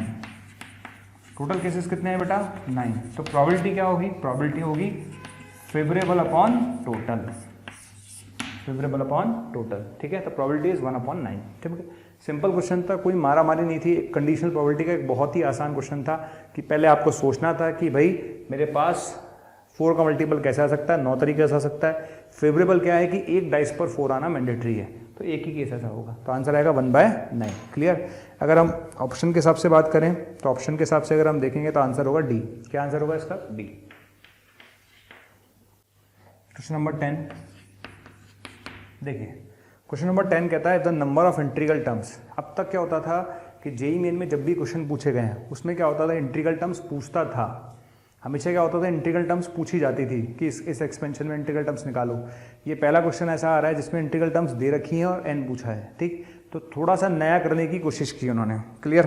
अच्छा, क्वेश्चन क्या है मैं आपको बता देता हूँ। क्वेश्चन है 3 की पावर 1/2 प्लस 5 की पावर 1/8 और उसकी पावर n, ठीक। अच्छा, नंबर ऑफ रैशनल टर्म्स निकालने के लिए हम करते क्या थे, नंबर ऑफ रैशनल टर्म्स निकालने के लिए हम इसकी जनरल टर्म लिखते हैं। क्या लिखते हैं, जनरल टर्म, ठीक है। तो TR+1 बराबर NCR 3 की पावर n-r और 5 की पावर r, क्लियर। अब हम चाहते क्या हैं भाई, हम चाहते हैं कि हमें ये इंटीग्रल टर्म्स मिले। तो इंटीग्रल टर्म्स कब मिल सकती हैं कि जब n-r किसका मल्टीपल हो, n-r 2 का मल्टीपल हो, ठीक है। और r/8 में n-r 2 का मल्टीपल हो और r/8 में r किसका मल्टीपल हो, 8 का। समझ में आ गया, क्या समझ में आया आपको, आपको ये समझ में आना चाहिए कि भाई मुझे इंटीग्रल टर्म्स कैसे मिलेंगी। तो मुझे इंटीग्रल टर्म तब मिलेगी बेटा जब ये चीज़ 2 का मल्टीपल हो, ये चीज़ 2 का मल्टीपल हो और ये चीज़ r/8 में r 8 का मल्टीपल हो, ठीक है ना। तो बेसिकली अगर हम देखें तो फंडा सीधा सीधा है कि अगर मुझे r 8 का मल्टीपल मिल जाए तो मेरा काम हो जाएगा, है ना। r अगर मेरा 8 का मल्टीपल मिल जाए तो मेरा काम हो जाएगा, ठीक है, मुझे इंटीग्रल टर्म्स मिल जाएंगी। तो टोटल इंटीग्रल टर्म्स कितनी है, 33। टोटल इंटीग्रल टर्म्स कितनी है, 33, ओके। और r किसका मल्टीपल होना चाहिए, 8 का, ठीक। तो नंबर ऑफ टर्म्स पता है, बस आपको लास्ट टर्म पता लगानी है। क्या लगाना है, लास्ट टर्म पता लगानी है। तो क्या करेंगे, 0 8 16 ऐसे चलता है आ रहा है, आपको लास्ट टर्म पता लगानी है। तो AP का फॉर्मूला क्या होता है, L = A + n-1 × d। Last term आपको पता लगानी है, फर्स्ट टर्म 0 है, नंबर ऑफ टर्म्स कितनी है 33 - 1 और d कितना है 8। तो यही तो पता लगाना है कि लास्ट इंटीग्रल टर्म्स जो हमारी होगी वो क्या होगी, है ना। तो हमने देख लिया लास्ट इंटीग्रल टर्म क्या आएगी। तो लास्ट इंटीग्रल टर्म निकालने के लिए a कितना है 0, करेक्ट है। n - 1 n कितना है 33 बोला है आपने, और d कितना है, d 8 है, तो उसको सॉल्व कर लेते हैं। 32 इंटू 8, 32 इंटू 8 का मतलब हो गया 2 की पावर 8, 2 की पावर 8 का मतलब हो गया 256। ठीक, तो अगर आपको 33 इंटीग्रल टर्म्स चाहिए तो n मस्ट बी 256। n कितना होना चाहिए, 256 होना चाहिए एटलीस्ट, n 256 होना चाहिए। ठीक है, तो n की वैल्यू कितनी होनी चाहिए, 256 होनी चाहिए। करेक्ट, तो इस क्वेश्चन का आंसर क्या देंगे बेटा, 256। उसने साफ बोला है एग्जैक्टली 33 चाहिए, तो least value of the n क्या होगा, 256। तो n की वैल्यू 256 होगी। तो इस क्वेश्चन का आंसर देंगे हम 3। क्या देंगे आंसर, सी ऑप्शन है इसका। कितना आंसर है, सी ऑप्शन। क्वेश्चन नंबर 11, ये किसी क्वेश्चन है, फ्री गिफ्ट है ये। Question number 11 is a free question. ठीक है, कोई दिक्कत नहीं थी, सिंपल सा क्वेश्चन है। अच्छा, क्वेश्चन क्या है, क्वेश्चन दे रखा है उन्होंने -पाई से लेकर पाई तक, pi minus mod x D x, pi minus mod x और उसका मॉड डी एक्स, ये क्वेश्चन। ओके, सबसे पहले देखिए क्या ये इवन फंक्शन है, बिल्कुल है। अच्छा, हमें नैनो प्रॉपर्टी पता है -a से लेकर a में, -a से लेकर a में, मैंने आपसे बोला है -a से लेकर a में नैनो प्रॉपर्टी कहती है कि अगर फंक्शन इवन है तो क्या होगा, ट्वाइस हो जाता है। तो ये चीज़ ट्वाइस बन जाएगी, ट्वाइस 0 से पाई, मॉड पाई और मॉड पर x पर मॉड लगाने की ज़रूरत है ही नहीं। ठीक, तो पहली बात, चूंकि ये इवन फंक्शन है तो -a से a को लिख सकते हैं ट्वाइस 0 से a। अच्छा, 0 से लेकर पाई में x पर मॉड लगाने की ज़रूरत नहीं है। अच्छा, अब हमें मॉड ओपन करना होता है, हमें क्या ओपन करना होता है, मॉड ओपन करना होता है। 0 से लेकर पाई में कहीं भी जाइए आप, 0 से पाई में कहीं भी जाइए, ये टर्म प्लस के साथ खुलेगी। 0 से पाई में कोई भी नंबर लेकर देखो, ये टर्म प्लस के साथ खुलेगी। किसके साथ खुलेगी, प्लस के साथ। तो मॉड हटा दीजिए, मॉड हटा दीजिए, कितना आएगा 2 pi x minus x square by 2। समझ में आ गया, तो आंसर कितना आएगा, पाई स्क्वायर। कितना आंसर आएगा, पाई स्क्वायर। क्लियर, तो इस क्वेश्चन का आंसर अगर हम टिक करेंगे तो आंसर कितना होगा बेटा, ए। क्वेश्चन नंबर 12 पर आ जाइए। क्वेश्चन नंबर 12 जब मैं मतलब हम सब सॉल्व करते हैं पेपर को, तो क्वेश्चन नंबर 12 जब मैंने किया तो मैंने एक मिस्टेक की इसमें, मैं बताता हूँ क्या की है। इसमें मैंने क्या करा, मैंने पढ़ा ही नहीं कि which of the following is not true, मैं तो ट्रू निकाल के बैठ गया। और ट्रू में भी मैंने क्या करा, 4 ऑप्शन देखे नहीं, मैं तो सीधा सीधा बी ऑप्शन देखा, मैं तो बी ऑप्शन टिक कर दिया। फिर बाद में देखा दिस ऑप्शन भी, सी ऑप्शन भी सही है, 3 ऑप्शन भी चाहिए। देखो कैसे, उसने बोला कि इस इक्वेशन के दोनों रूट्स रियल हैं। कौन सी इक्वेशन के, x square minus m plus 1 x plus m plus 4 equals to 0। ये है x square minus m plus 1 x plus m plus 4 equals to 0। इसके दोनों रूट्स रियल है, तो डिस्क्रिमिनेंट कैसा होगा, ग्रेटर देन इक्वल्स टू 0। तो एम प्लस 1 का whole square minus 4 m plus 4 greater than equals to 0। Correct है, यहाँ से आएगा m square minus 2m, m square आएगा माइनस 2m आएगा, माइनस का 15 आएगा, आ गया। तो यहाँ से m minus 5 into m plus 3 greater than equals to 0। तो m की वैल्यू कितनी आएगी, माइनस इन्फिनिटी से -3 और यूनियन 5 से इन्फिनिटी, आ गया। अच्छा, ये वाला जो पार्ट आपने निकाला ना बेटा, ये निकाला है a, है ना, ये a सेट का पार्ट है। तो a जो सेट है ना, उसमें लिखा हुआ था आपके पास m, और m कहाँ से कहाँ तक आया बेटा, m आपके पास आ गया माइनस इन्फिनिटी से -3 यूनियन 5 से इन्फिनिटी। ठीक है, ये आ गया। अच्छा, b ऑलरेडी दे रखा है उसने, b कितना दे रखा है, b दे रखा है उसने -3,5। श्योर, ये आ गया। ठीक है ना, अब ये आपने किया और हमने किया, सबने यही किया होगा। इस क्वेश्चन में ऐसा कोई रॉकेट साइंस तो थी नहीं भाई, रियल रूट्स बोले थे, रियल रूट की कंडीशन सबने लगाई, हमने भी लगाई, दुनिया ने भी लगाई, और बी आपने दे रखा है। ठीक है, इसमें गड़बड़ सिर्फ एक ही थी, which of the following is not true. जिसने नहीं पढ़ा उसका खेल हो जाएगा। ठीक, पहले ऑप्शन पे चलते हैं, a minus b, a minus b निकालते हैं भाई, a माइनस बी, है ना। क्या करेंगे भाई, अरे इसमें से इसको सब्ट्रैक्ट कर दे। a माइनस बी का मतलब होता है जो a में हो लेकिन b में ना हो, जो a में हो लेकिन b में ना हो, जो a में हो लेकिन b में ना हो।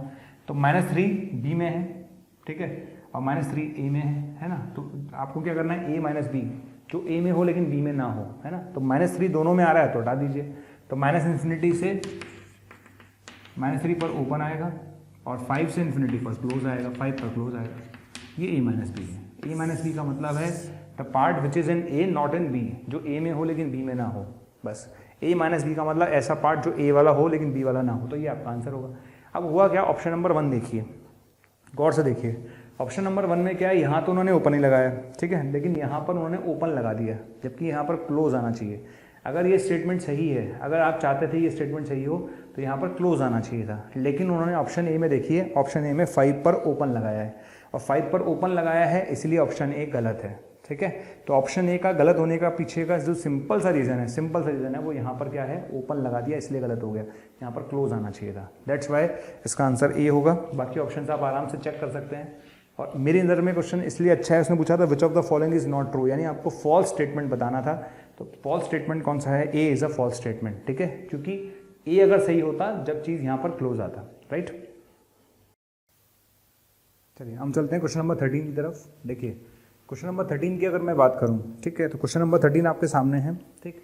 अच्छा, इसमें ना देखिए चीज़ें आपको पता होनी चाहिए, है ना। एक तो चीज़ ये प्रॉपर्टी हमेशा पता होनी चाहिए, नेगेशन ऑफ पी एंड, है ना, नेगेशन ऑफ क्यू, ये प्रॉपर्टी आपको पता होनी चाहिए। प्रॉपर्टी क्या होती है बेटा, इसका मतलब होता है इसको जब हम अंदर ले जाते हैं तो ये बनेगा नेगेशन ऑफ पी, ठीक है ना, नेगेशन ऑफ पी, फिर ये चीज़ चेंज होकर और बन जाती है, ठीक है, और negation of negation Q becomes Q, ठीक है ना। तो ये प्रॉपर्टी आपको पता होनी चाहिए, हमेशा हम पढ़ाते भी हैं क्लास में, ये बताई भी जाती है इंपॉर्टेंट प्रॉपर्टी। क्या प्रॉपर्टी होती है बेटा, नेगेशन, है ना, इसका जो नेगेशन है पी, इसका नेगेशन जो होता है वो होता है नेगेशन ऑफ पी, यहाँ पर साइन चेंज हो जाता है, एंड बिकम्स और ये बन जाएगा negation of negation Q becomes Q, ठीक है, ये आ जाएगा। तो ये चीज़ मैंने आपके सामने लिखी है, ये आपके क्लियर लिखा हुआ है, ठीक है। उसके बाद ये जो साइन है ना, ये आपसे पूछा गया है, क्वेश्चन में पूछा गया है, क्वेश्चन में उन्होंने पूछा है पी इम्प्लीकेशन नेगेशन ऑफ, ये तो मैंने लिख ही चुका हूँ, ये वाली चीज़ तो मैं ऊपर लिख ही चुका हूँ, है ना, उसको हटा के मैं लिख ही चुका हूँ, ठीक है। अब ये जो चीज़ आप देख रहे हैं ना, इम्प्लीकेशन जो देख रहे हैं, इस इम्प्लीकेशन को हम लिख सकते हैं, ये फॉर्मूले हैं जो आपको पढ़ाए जाते हैं, जब आपको मैथमेटिकल रीजनिंग पढ़ाया जाता है तो उसका मतलब उस समय समझाया जाता है, तो उसको हम लिख सकते हैं, इस एक्सप्रेशन को हम डायरेक्टली लिख सकते हैं नेगेशन ऑफ पी, ठीक है ना, इसको लिख सकते हैं नेगेशन ऑफ पी, और दिस बिकम्स और, ठीक है ना, तो उसको हम डायरेक्टली लिख सकते हैं नेगेशन ऑफ पी और ये चीज़ तो एज इट इज रहेगी, इस चीज़ का कुछ करना नहीं, ठीक है। तो आपने क्या किया, इस इम्प्लीकेशन पी इम्प्लीकेशन इसको हटा के लिख सकते हैं नेगेशन ऑफ पी और दिस, और ये चीज़ लिखी जा सकती है डायरेक्टली ये, ठीक। इसके लिए प्रॉपर्टीज़ आपको याद होनी चाहिए, अगर आपको प्रॉपर्टीज़ याद हैं तो आप कंफर्टेबल फील करेंगे। अगर कोई बच्चा फिर भी कंफर्टेबल नहीं है तो आप इसको ट्रुथ टेबल से भी कर सकते हैं। अगर आपको लगता है कि हमें दिक्कत आने वाली तो थोड़ा सा ट्रुथ टेबल यूज़ कर लीजिए, ट्रुथ टेबल से भी कर सकते हैं, ट्रुथ टेबल से जल्दी हो जाएगा, मतलब मुझे ऐसा लगता है कि ट्रुथ टेबल से आप जल्दी कर पाएंगे। तो अगर आप प्रॉपर्टीज़ अगर याद है, जैसे मान लो किसी कोई प्रॉपर्टी याद नहीं है तो फंस गया, ठीक है, तो ये पहली प्रॉपर्टी याद होनी चाहिए कि नेगेशन ऑफ पी, फिर साइन चेंज हो जाता है, फिर नेगेशन ऑफ नेगेशन क्यू हो जाता है, ये प्रॉपर्टी याद नहीं, फंस गया, ठीक है, याद जाएगा। फिर इम्प्लीकेशन को हटा के लिख सकते हैं नेगेशन ऑफ पी और, है ना, ये प्रॉपर्टी आपको याद नहीं है तो फिर आप फंस गए वापस, ठीक है। फिर ये वाले डायरेक्ट आप लिखना जानते हैं, इसे तो सारे बच्चे लिख लेंगे, कोई मेजर इशू नहीं है। तो इसका आंसर क्या देंगे, है ना, इसका अगर आंसर हम देखें तो इसका आंसर क्या देंगे, इसका आंसर हम देंगे, आंसर आपको लिखा हुआ था, आप अपने हिसाब से आंसर लिख सकते हैं, ठीक। जो मेरे पास ऑप्शंस हैं, आंसर 4th होगा इसका, है ना, 4th, ठीक है। अच्छा हम चलते हैं क्वेश्चन नंबर 14 पर, ठीक। देखिए 14 क्वेश्चन जो है बिल्कुल सिंपल है, जिसे कहते हैं ना ऑर्डिनरी महाऑर्डिनरी क्वेश्चन है, महाऑर्डिनरी क्वेश्चन है। 3x - 7x की पावर 2/3, आपसे क्या चाहता है, इंक्रीजिंग का इंटरवल चाहिए। तो सिंपल सा क्वेश्चन था, इंक्रीजिंग चाहिए तो बेटा f' निकाल ले, क्या निकालेगा, f'। तो फर्स्ट ऑफ ऑल आप इसका f' निकालिए, ठीक है, इसका आप f' निकालिए, समझ में आ गया, आपने इसका f' निकाल लिया। f' निकालने के बाद कितना आएगा, क्या आएगा, 6x - 14 + 9x डिवाइड बाय कितना आएगा, 3x की पावर 1/3। सिंपल क्वेश्चन है, बिल्कुल सिंपल। इंक्रीजिंग की कंडीशन आपको पता होनी चाहिए कि इंक्रीजिंग फंक्शन के लिए f' पॉजिटिव होता है, सारी दुनिया को पता है कि f' पॉजिटिव होता है। तो आपने इसका f' निकाल लिया, f' निकालने के बाद आपने एलसीएम लिया, एलसीएम लेंगे तो ये चीज़ इधर चली जाएगी, ठीक है। तो कितना आ जाएगा भाई, तो यहाँ से मेरे पास आएगा 15x - 14 / 3x की पावर 1/3। तो 2 पॉइंट आपको मिलेंगे यहाँ से, 0 और 14/15। क्लियर, आपको साइन डायग्राम बनाना आता है, प्लस माइनस प्लस, आपको इंक्रीजिंग चाहिए। इंक्रीजिंग का मतलब ध्यान रखना, इंक्रीजिंग का मतलब होता है ग्रेटर देन 0। इंक्रीजिंग का क्या मतलब होता है, ग्रेटर देन 0। इंक्रीजिंग का क्या मतलब होता है, ग्रेटर देन 0। तो कौन सा वाला पार्ट सेलेक्ट करना है, प्लस वाला। कौन सा वाला, प्लस वाला, ठीक है। कौन सा वाला पार्ट सेलेक्ट करना है, प्लस वाला। तो आपका आंसर बताइए क्या होगा, तो आंसर होगा -∞ से 0 यूनियन 14/15 से ∞। समझ में आ गया। तो आपका आंसर होगा -∞ से 0 यूनियन 14/50 से इन्फिनिटी। ठीक, तो अगर ऑप्शंस के हिसाब से चलें तो इसका सी आंसर है। कितना आंसर है? इसका आंसर सी है। देखिए क्वेश्चन नंबर 15 पढ़िए। क्वेश्चन नंबर 15 में लिखा हुआ if the first term of an AP is 3, correct. AP की फर्स्ट टर्म 3 है तो A3 हो गया। चलिए आगे बढ़ते हैं, ठीक है। And the sum of first 25 terms, अब सुनना अच्छे से, ए प्लस डी, तो 25th नंबर पे जो टर्म होगी वो क्या होगी? a प्लस 24d होगी। 25th नंबर पे जो टर्म होगी वो ये होगी, समझ में आ गया? ठीक है, तो a plus D, a plus 2d, तो 25th नंबर पे जो टर्म होगी वो क्या होगी? a प्लस 24d होगी। ओके, उसने बोला है कि इन 25 टर्म्स का सम, स्टार्टिंग की 25 टर्म्स का सम नेक्स्ट 15 टर्म्स के सम के बराबर है। अच्छा, अब नेक्स्ट 15 टर्म्स की अगर मैं बात करूं तो अगली टर्म क्या होगी? a प्लस 25d, यहां से तक 15 टर्म्स बस। अब जिस बच्चे को बात समझ में आ गई उससे क्वेश्चन 1-2 लाइन में हो जाएगा। कोई बहुत रॉकेट साइंस हमने करनी नहीं है, कोई रॉकेट साइंस हमें मचानी नहीं है। सिंपल सा एक काम करना है बेटा। क्या करना था कि आपको ये बोला गया कि शुरू की 25 टर्म्स का सम नेक्स्ट 15 टर्म्स के सम के बराबर है। तो 25 टर्म्स का सम लिख देता हूँ। कितना होगा भाई? 25/2, 2a, a3 है, 2a प्लस 25 - 1 24d। समझ आ गया? क्या लिखा आपने? सिंपल सा काम किया आपने। 25/2, 2a, a कितना था? 3 प्लस 25 टर्म्स का सम चाहिए तो 24d आ गया। ये बराबर है नेक्स्ट 15 टर्म्स के सम के। तो नेक्स्ट 15 टर्म्स का सम क्या होगा? 15/2, 2। इंपॉर्टेंट क्या है? इंपॉर्टेंट है कि जब मैं अगले 15 टर्म्स का सम लिखूंगा तो अगले 15 टर्म्स का सम लिखते समय उसकी फर्स्ट टर्म क्या होगी? उसकी फर्स्ट टर्म ये होगी। दैट इज इंपॉर्टेंट चीज। जब मैं नेक्स्ट 15 टर्म्स का सम लिखूंगा तो उसकी जो फर्स्ट टर्म होगी वो ये होगी, a प्लस 25d। क्या होगी? a plus 25d। तो a कितना हुआ? 3 प्लस 25d प्लस 14d। समझ में आ गया? इसको कैंसिल कर दीजिए, सॉल्व कर लेंगे, कोई मेजर इशू नहीं है। इसको आप सॉल्व कर लीजिएगा, आपका आंसर आ जाएगा, है ना। तो इसको सॉल्व करने के बाद आंसर आएगा 1/6। कितना आंसर आएगा? 1/6। तो सॉल्व करना कोई मेजर इशू नहीं, सारे बच्चे सॉल्व कर लेंगे तो उसका आंसर आ जाएगा 1/6। तो कोई मेजर इशू नहीं है। मेरे को सिर्फ ये समझाना था कि फर्स्ट 25 टर्म्स का सम कैसे लिखा और नेक्स्ट 15 टर्म्स का सम कैसे लिखा, वो समझो आप, बाकी कोई दिक्कत नहीं। जब नेक्स्ट 15 टर्म्स का सम लिखेंगे तो ये टर्म फर्स्ट है, बस ये इंपॉर्टेंट है। ओके, अच्छा, क्वेश्चन नंबर 16 जो है आपके पास डिफरेंशियल इक्वेशन का क्वेश्चन है। ठीक, इसको भी मैं कहूँगा कि बहुत नॉर्मल रेंज का क्वेश्चन है, कोई भारी क्वेश्चन नहीं है, बिल्कुल सिंपल क्वेश्चन है। ठीक है, करेंगे कैसे? तो सिंपल से काम करिए, सारे y को एक तरफ ले जाइए और सारे x को एक तरफ ले जाइए। ठीक है ना, सिंपल से काम करना है, कुछ नहीं करना है इसके अलावा। वेरिएबल सेपरेबल का क्वेश्चन है, सारे y एक तरफ, सारे x एक तरफ। ठीक है, तो 1/y² है ना, 1/y², बिल्कुल ठीक है। ओके, अच्छा, y² 1 हो गया तो dy इधर आ जाइए। इधर क्या बनेगा? e⁻x + 1 dx। क्लियर? अच्छा, y की पावर -2 का क्या होगा? -1/y। इसका क्या होगा? y। इधर क्या होगा? इसको t मानो तो ये dt हो गया। इसको t मानो तो dt हो गया, है ना। e⁻x + 1 को t मानोगे तो dt हो जाएगा। dt/t का क्या होगा? log t होगा प्लस c। मोड लगाने की जरूरत नहीं, पॉजिटिव ऑलरेडी। ठीक है, ये आपका आ गया नंबर 1। यहाँ तक किसी बच्चे को दिक्कत नहीं आएगी। भाई दिक्कत क्यों आएगी? वेरिएबल सेपरेबल लगाना था, सारे y अलग, सारे x अलग, तो 1/y² प्लस y² 1 हो गया। y की पावर -2 का -1/y होता ही है, हम सब जानते ही हैं। इसका y हो जाएगा। इन सब कंडीशन आपने कर लिया। ठीक, इसमें एक डाटा दे रखा है उसने। क्या दे रखा है डाटा? बता देता हूँ। उसने बोला कि कर्व पास हो रहा है 0,1 से। किससे पास हो रहा है? 0,1 से। ठीक है, तो x की जगह 0 और y की जगह 1 पुट कर दीजिए। भाई आप बोल रहे हो कि कर्व 0,1 से पास हो रहा है, तो x की जगह 0 और y की जगह 1 रख दीजिए। तो x की जगह 0, y की जगह 1, तो -1 + 1 0। क्लियर? y की जगह 1 रखेंगे तो -1 + 1 0। इधर आएगा ln2 प्लस c। तो c की वैल्यू -ln2 रहेगी। c की वैल्यू -ln2 रहेगी। ठीक है, c की वैल्यू -ln2 रहेगी, पक्का? तो c मेरे पास आ गया माइनस का ln2, पक्का? रख दूं c की वैल्यू -ln2। ठीक है ना, c की वैल्यू -ln2 रख देता हूँ फर्स्ट में। तो जो मेरा आंसर आया था ना, इसमें c की वैल्यू क्या रख देता हूँ बेटा? -ln2 रख देता हूँ। क्लियर है? आप चाहे तो यहाँ पर छोड़ सकते हैं, आप चाहे तो इसको लिख सकते हैं -1 + y² बराबर y। अच्छा, इसको लिख सकते हैं ln e⁻x + 1/2। क्लियर? कोई यहाँ भी छोड़ेगा तो भी चलेगा, कोई अगर चाहे तो उसको ये भी लिख सकता था कि y² बराबर 1 + y ln e⁻x + 1/2। तो यहाँ भी छोड़ेगा तो भी चलेगा। तो ये आंसर भी सही है, वो आंसर भी सही है। ऑप्शन के हिसाब से देख लेते हैं हम लोग, है ना। तो अगर मैं ऑप्शंस के हिसाब से चलूँ तो y² = 1 + y ln, यस, इसका डी आंसर है।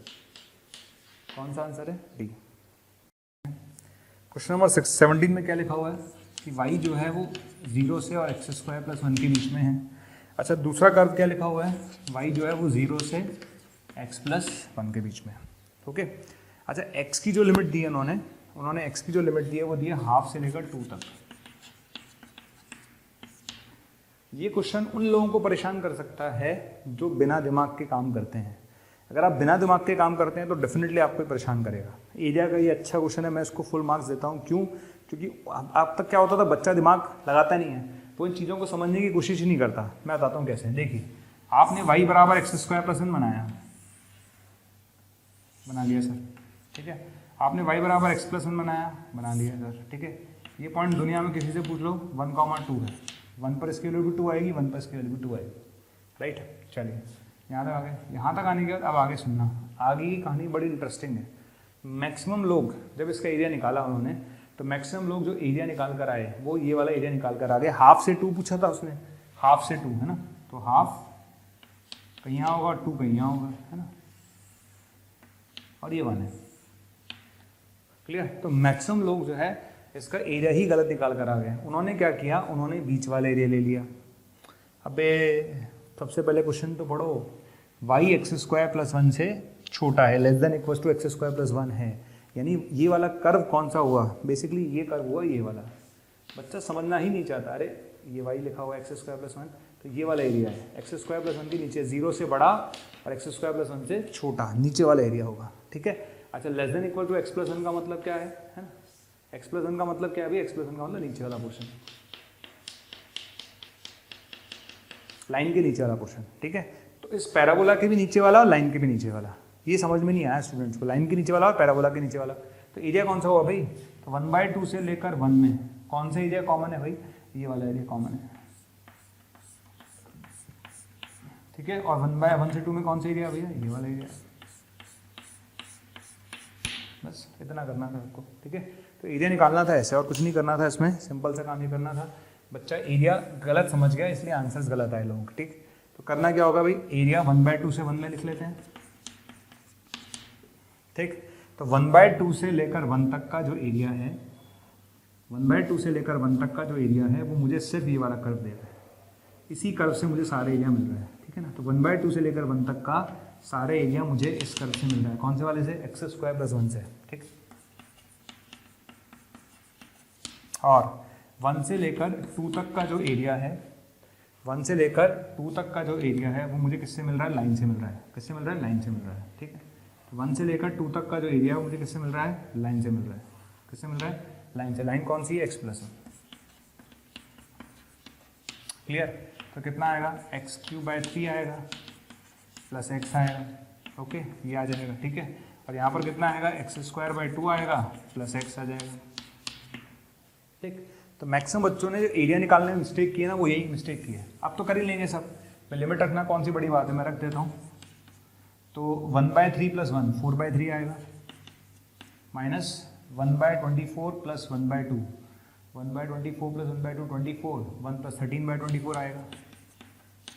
फिर इधर आ जाइए, इधर कितना आएगा? 2 रखेंगे तो इधर 2 रखेंगे तो 4/2 2 + 2 4 आएगा, 4 - 3/2, करेक्ट है, ठीक है। तो 24 8 32 - 30 19/24, करेक्ट है। और इधर कितना आएगा? 8 8 - 3 5/2, ठीक। तो ये आएगा 79/24। इस क्वेश्चन का आंसर आएगा 79/24, ठीक। तो इस क्वेश्चन का आंसर आएगा 79/24। तो मेरे हिसाब से इस क्वेश्चन का आंसर होगा डी। कितना आंसर होगा? D. D is the correct option. Question number 18 है ना, क्वाड्रेटिक का क्वेश्चन है। इसे मॉडरेट बोल सकते हैं, ठीक ठाक, ना तो बहुत इजी ना बहुत टफ, एवरेज। ठीक ठाक क्वेश्चन है। ओके अच्छा देखिए क्वेश्चन में क्या लिखा है, उसमें क्वेश्चन में बोला है कि x square plus t x plus two equals to 0, इसके रूट्स अल्फा बीटा है। तो आप बताइए अल्फा प्लस बीटा कितना होगा, माइनस पी, अल्फा बीटा कितना होगा, प्लस 2। ओके तो x square plus p x plus two equals to 0 के रूट क्या है, अल्फा बीटा है, तो alpha plus beta minus p होगा, अल्फा बीटा 2 होगा, राइट। अच्छा दूसरी इक्वेशन क्या है, दूसरी इक्वेशन क्या है, वो ये है, ठीक है। और इसके रूट्स क्या है, 1 बाय अल्फा और 1 बाय बीटा। इसके रूट्स क्या है, 1 बाय अल्फा और 1 बाय बीटा। तो 1 by alpha plus 1 by beta बराबर होगा माइनस क्यू, यही होगा। तो यहां से अगर मैं एलसीएम ले लूं तो alpha plus beta upon alpha beta बराबर माइनस क्यू, यानी पी की वैल्यू 2q के बराबर आ गई। समझ में आ गया, ये डाटा मैंने निकाल लिया। चलिए अब करना क्या है, क्वेश्चन सॉल्व करते हैं। अभी क्वेश्चन सॉल्व कर लेते हैं। तो हम क्या करते हैं, क्वेश्चन सॉल्व करना चालू करते हैं। डाटा हम साइड में लिख लेते हैं। भाई डाटा क्या निकाला हमने, एक तो अल्फा प्लस बीटा हमने माइनस पी निकाला है, और एक अल्फा बीटा हमने 2 निकाला है, और पी की वैल्यू हमने 2q निकाली है। समझ में आ गया, पी की वैल्यू हमने क्या निकाली है, 2q निकाली है। अब आप करते हैं ये क्वेश्चन सॉल्व, कैसे करेंगे देखिए। क्वेश्चन में लिखा हुआ है अल्फा माइनस 1 बाय अल्फा, ठीक है, बीटा माइनस 1 बाय बीटा, ठीक है, और अल्फा प्लस 1 बाय बीटा, और beta plus 1 by alpha, right. आप देखिए क्या करना है, मल्टीप्लाई करते हैं। मल्टीप्लाई करेंगे तो क्या आएगा भैया, अल्फा बीटा आ गया प्लस 1 बाय अल्फा बीटा आ गया, ठीक है, और क्या आएगा, ये आएगा beta by alpha plus alpha by beta, ये आएगा। इधर आ जाइए, ये कितना आएगा, अल्फा बीटा आएगा प्लस 1 बाय अल्फा बीटा आएगा, और क्या आएगा, प्लस 2 आ जाएगा। क्लियर, सिंपल है, कोई दिक्कत नहीं है, सच बहुत ज़्यादा कोई दिक्कत नहीं थी। हाँ थोड़ा कैलकुलेशन के हिसाब से और थोड़ा कॉम्बिनेशन के हिसाब से ठीक है क्वेश्चन। आप इन दोनों को मल्टीप्लाई करो, इन दोनों को मल्टीप्लाई करो, ये आ जाएगा, ठीक है। अल्फा बीटा की वैल्यू 2 है ही, तो 2 प्लस 1 बाई 2 कितना हुआ, 5 बाई 2। इसको क्या लिख सकते हैं, अल्फा प्लस बीटा का whole square minus 2 alpha beta upon alpha beta. यार जो बच्चा जेई मेन की तैयारी कर रहा है ना, ये उसके लिए छोटी मोटी स्टेप्स हैं, है ना। If you are looking for JEE Main और जेई एडवांस, तो alpha square plus beta square को क्या लिख सकते हैं, अल्फा प्लस बीटा का square minus 2 alpha beta. It's a simple thing, it's nothing else, ठीक है। अच्छा अल्फा बीटा 2 हो गया, 2 प्लस 2 4 हो गया, 4 plus 1 by 2, 4 plus 1 by 2 9 by 2 हो गया, करेक्ट है। आगे यहाँ तक आने के बाद अब बात लास्ट स्टेप बची है इस क्वेश्चन की, बची है 5 बाई 2। अल्फा प्लस बीटा की जगह रखेंगे p, तो p स्क्वायर आ गया माइनस 4 आ गया डिवाइड बाई 2 आ गया, और यहाँ पर कितना आ गया बेटा, 9 बाई 2 आ गया। श्योर, ठीक है ना। तो यहाँ से मेरे पास क्या आएगा, 5 और minus minus 4, 9 minus p square है ना, तो 9 into 9 minus p square by 4। एक आंसर तो ये है। और अगर आप क्यू की टर्म्स में जाते हैं, अगर आप क्यू की टर्म्स में जाते हैं तो पी की जगह 2q रख दीजिएगा, एक आंसर ये है, ठीक। तो अगर मैं ऑप्शंस के हिसाब से चलूँ, है ना, अगर मैं ऑप्शंस के हिसाब से चलूँ तो आंसर आएगा 9 by 4 9 minus p square, correct है। बस एक ही आंसर सही है, और क्या है, दूसरा आंसर तो है ही नहीं कहीं, ठीक है। तो एक ही आंसर सही है। तो मेरे पास जो ऑप्शन है उसके हिसाब से सी आंसर सही है इसका। कौन सा चाहिए, सी। क्वेश्चन नंबर 19 पर आ जाइए, ठीक है। क्वेश्चन नंबर 19 पर आइए। देखिए 19 में 2 लाइन्स की इक्वेशन दे रखी है ना। अच्छा अब देखो लाइन्स की इक्वेशंस में क्या हो सकता है, लाइन्स या तो कॉन्सिडेंट हो, या पैरेलल हो, या इंटरसेक्टिंग हो, या फिर स्क्यू लाइन्स हो। 4 पॉसिबिलिटीज़ होती हैं, ठीक है। 4 पॉसिबिलिटीज़ कौन कौन सी होती हैं, या तो लाइन्स पैरेलल हो, है ना, या फिर लाइन स्क्यू लाइन्स हो, या फिर इंटरसेक्टिंग हो, है ना, या फिर कॉन्सिडेंट हो। तो सबसे पहले एक काम करते हैं, इसका पता लगाने के लिए सबसे अच्छा तरीका है कि पहली लाइन पे जो पॉइंट दे रखा है और दूसरी लाइन पे जो पॉइंट दे रखा है उसको इक्वल कर देते हैं, ठीक। तो देखिए फर्स्ट लाइन की इक्वेशन क्या है, फर्स्ट लाइन की इक्वेशन में उसमें पॉइंट क्या दे रखा है उन्होंने, 1 प्लस 2l आई कैप, ठीक है, माइनस का j cap plus l k cap, ठीक है। तो 1 प्लस 2l आई कैप माइनस का j cap plus l k cap. अच्छा दूसरी लाइन पर क्या दे रखा है, दूसरी लाइन पर जो पॉइंट है वो क्या है, वो दे रखा है उसने 2 plus m I cap, okay, plus m minus 1 j cap, और ये लिखा हुआ माइनस का m k कैप। समझ में आ गया, ठीक। अब हमें करना क्या है, चूंकि हमें ये देखना है कि लाइंस किस पोजीशन में हैं, ठीक है। तो ये बात तो पहले से तय है कि लाइंस पैरेलल तो थी नहीं, ठीक। क्योंकि लाइन्स अगर पैरेलल होती तो a1/a2 equals to b1/b2 equals to c1/c2 आता, वो कंडीशन तो फुलफिल हो ही नहीं रही थी, वो तो हम शुरू में देख सकते हैं। अच्छा, अब हम क्या करेंगे, सिर्फ ये चेक करने के लिए कि लाइन इंटरसेक्ट करेंगी या नहीं करेंगी, तो इस पॉइंट को बराबर कर देते हैं। समझ में आ गया? तो लाइन चेक करने के लिए हमेशा फंडा होता है, जो बच्चे 3D पढ़ चुके हैं उनको पता होगा कि लाइन इंटरसेक्टिंग है ही नहीं है, उसको चेक करने के लिए दोनों को इक्वल कर दीजिए। तो आई कैप वाले को आई कैप के इक्वल करिए, ठीक। तो 1 + 2l बराबर आएगा 2 + m, -1 बराबर आएगा m-1, ठीक है, और l बराबर आएगा -1, ठीक है। दोनों पॉइंट्स को इक्वल कर दिया। आई कैप वाले को आई कैप से कंपेयर करिए, जे कैप वाले को जे कैप से कंपेयर करिए, और के कैप वाले को के कैप से कंपेयर करिए, राइट। तो यहाँ से m की वैल्यू 0 आ रही है, अगर m की वैल्यू 0 आएगी तो l की वैल्यू 0 आएगी, क्लियर। अगर m की वैल्यू और l की वैल्यू इसको सेटिस्फाई करेगी तो लाइन्स आर इंटरसेक्टिंग, और इसकी वैल्यू इसको सेटिस्फाई नहीं करेगी तो लाइन्स आर नॉट इंटरसेक्टिंग। तो अगर मैं l = 0 m = 0 यहाँ पुट करता हूँ, अगर l = 0 m = 0 यहाँ पुट करता हूँ तो मुझे मिलता है 1 = 2, जो कि पॉसिबल नहीं है, जो कि पॉसिबल नहीं है।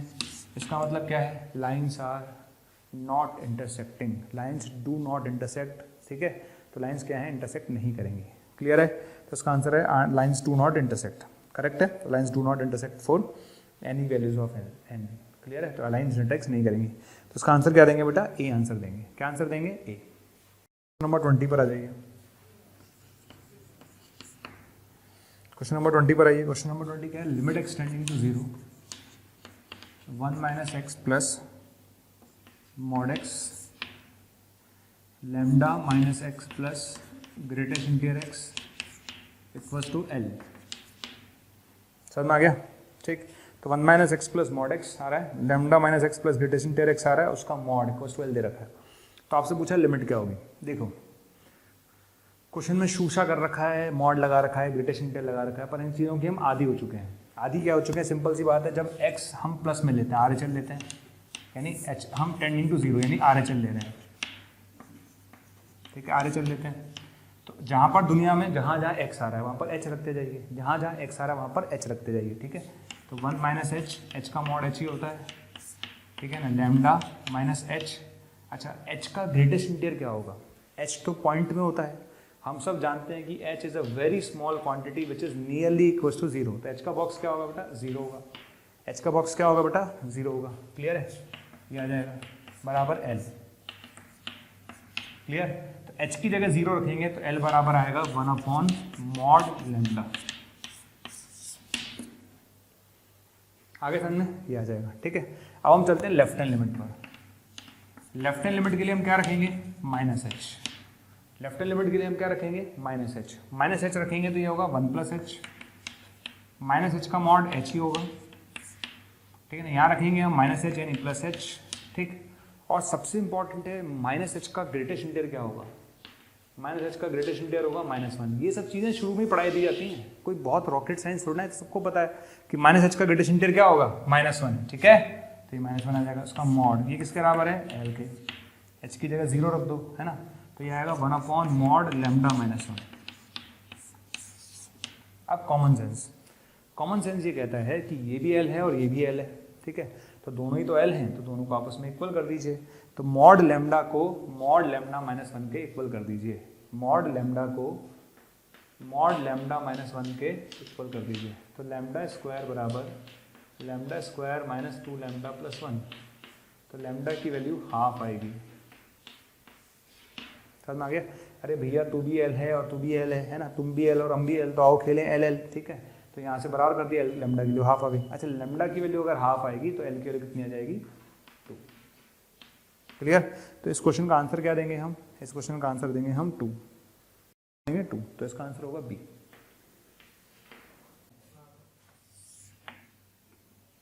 ठीक, अब हम चलते हैं क्वेश्चन नंबर 21 की तरफ। देखिए क्वेश्चन नंबर 21 को अगर आप देखें, ये क्वेश्चन हम हर साल क्लास नोट्स में कराते हैं, मैं आपको पहले बता दूं, हर साल ये क्वेश्चन क्लास नोट्स में कराया जाता है, ठीक है। -cos x²/4 plus cos x²/2 और cos x²/4, ठीक, और डिवाइड बाय x⁴ 8।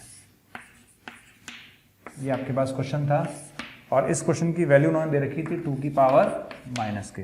देखिए एक ऑर्डिनरी क्वेश्चन है, कोई रॉकेट साइंस थी नहीं इसमें। वापस जो ऑर्डिनरी है वो ऑर्डिनरी है, जो अच्छा है वो अच्छा है ना। अब देखिए क्या है, देखिए अच्छे से देखना है ना, ये चीज़ तो एज इट इज रहेगी और इन दोनों में से ना, इसमें से ना आपको दिख रहा होगा ये चीज़ कॉमन आ रही है। क्या आ रही है? कॉमन आ रही है। ठीक है, तो अपन ने क्या किया, 1 minus cos x square by 2 तो है ही एज इट इज, ठीक है ना। इसमें से cos x square bye 4 common ले लिया, तो क्या बचेगा, 1 minus cos x square by 2 बचेगा। ठीक है, डिवाइड बाय एक्स की पावर 8। क्लियर, कुछ नहीं करना, कॉमन लेना है। ठीक है, तो ये चीज़ एज इट इज रहेगी, पक्का एज इट इज रहेगी। ठीक है, इन दोनों में से क्या कॉमन ले लिया, माइनस का cos x square bye 4 common ले लिया, तो ये आ जाएगा। आ गया। तो फाइनली अगर मैं देखूं तो क्या मिला मुझे, ऊपर वाले के फैक्टर हो गए, ऊपर वाले के फैक्टर हो गए। क्या हो गया factor, 1 minus cos x square by 2, ठीक है, और 1 minus cos x square bye 4। ठीक, अब यहां पर एक छोटा सा काम जो हम बोलते हैं भैया, क्लास में बहुत बोलते हैं बच्चों से, बोलते हैं क्या याद रखो बेटा, हमेशा याद रखो कि टेंडिंग टू 0 पर 1 माइनस कॉस लफड़ा अपॉन लफड़े का स्क्वायर हाफ होता है। 1 माइनस कॉस लफड़ा अपॉन लफड़े का स्क्वायर हाफ होता है, ऐसा हम बोलते हैं क्लास में, कई बार बोलते हैं बेटा, हमेशा याद रखो, it's very important. 1 minus cos लफड़ा अपॉन लफड़े का स्क्वायर हाफ होता है। ठीक है, तो नीचे मेरे पास x की पावर 8 था, है ना, तो मैंने क्या किया, ध्यान रखना, मैंने क्या किया, 1 माइनस कॉस लफड़ा अपॉन लफड़े का स्क्वायर बनाया इंटू 4 कर दिया, बैलेंस।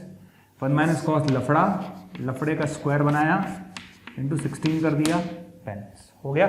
तो नीचे वाला x की पावर 8 मैंने बैलेंस कर दिया, नीचे वाला x की पावर 4 यहाँ आ गया, x की पावर 4 यहाँ आ गया, तो x की पावर 8 बैलेंस कर दिया, हो गया। अब क्या होगा देखो, तो 1 माइनस कॉस लफड़ा अपॉन लफड़े का स्क्वायर, ये हाफ है, 1 माइनस कॉस लफड़ा अपॉन लफड़े का स्क्वायर, ये हाफ है।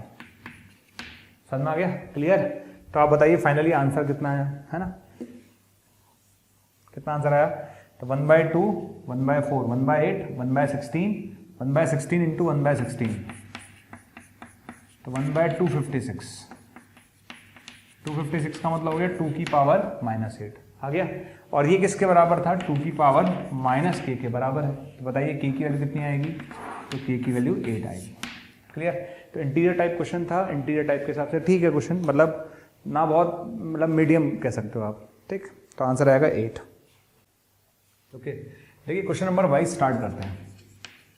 देखिए क्वेश्चन नंबर 22 में क्या कह रहा है वो, है ना, क्वेश्चन नंबर 22 में वो कह रहा है आपसे कि आपके पास the diameter of the circle, है ना, diameter of the circle who centre lie on the line x + y = 2। ठीक है ना, आपको उस सर्कल का डायमीटर निकालना है जिसका सेंटर x + y = 2 पर लाई कर रहा है। ओके, और साथ में उसने बोला है कि ये सर्कल x = 3 और y = 2 को टच कर रहा है ना।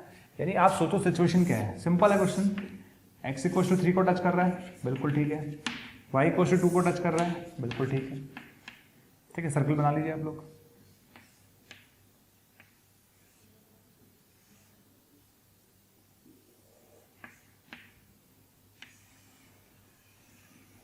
सर्कल जैसा बना नहीं है ये, है ना, कोई बात नहीं, सर्कल जैसा बना नहीं है, पर ठीक है, आप मान लीजिएगा सर्कल है ये। ओके, चलिए, तो उसने क्या बोला आपसे, उसने ये बोला है कि वो ये सर्कल जो है, अच्छा इसका सेंटर कहाँ पे लाई कर रहा है, सेंटर लाई कर रहा है बेटा इस लाइन पर। कौन सी लाइन पर, x + y = 2 पर लाई कर रहा है। किस पे लाई कर रहा है, x + y = 2 पे लाई कर रहा है।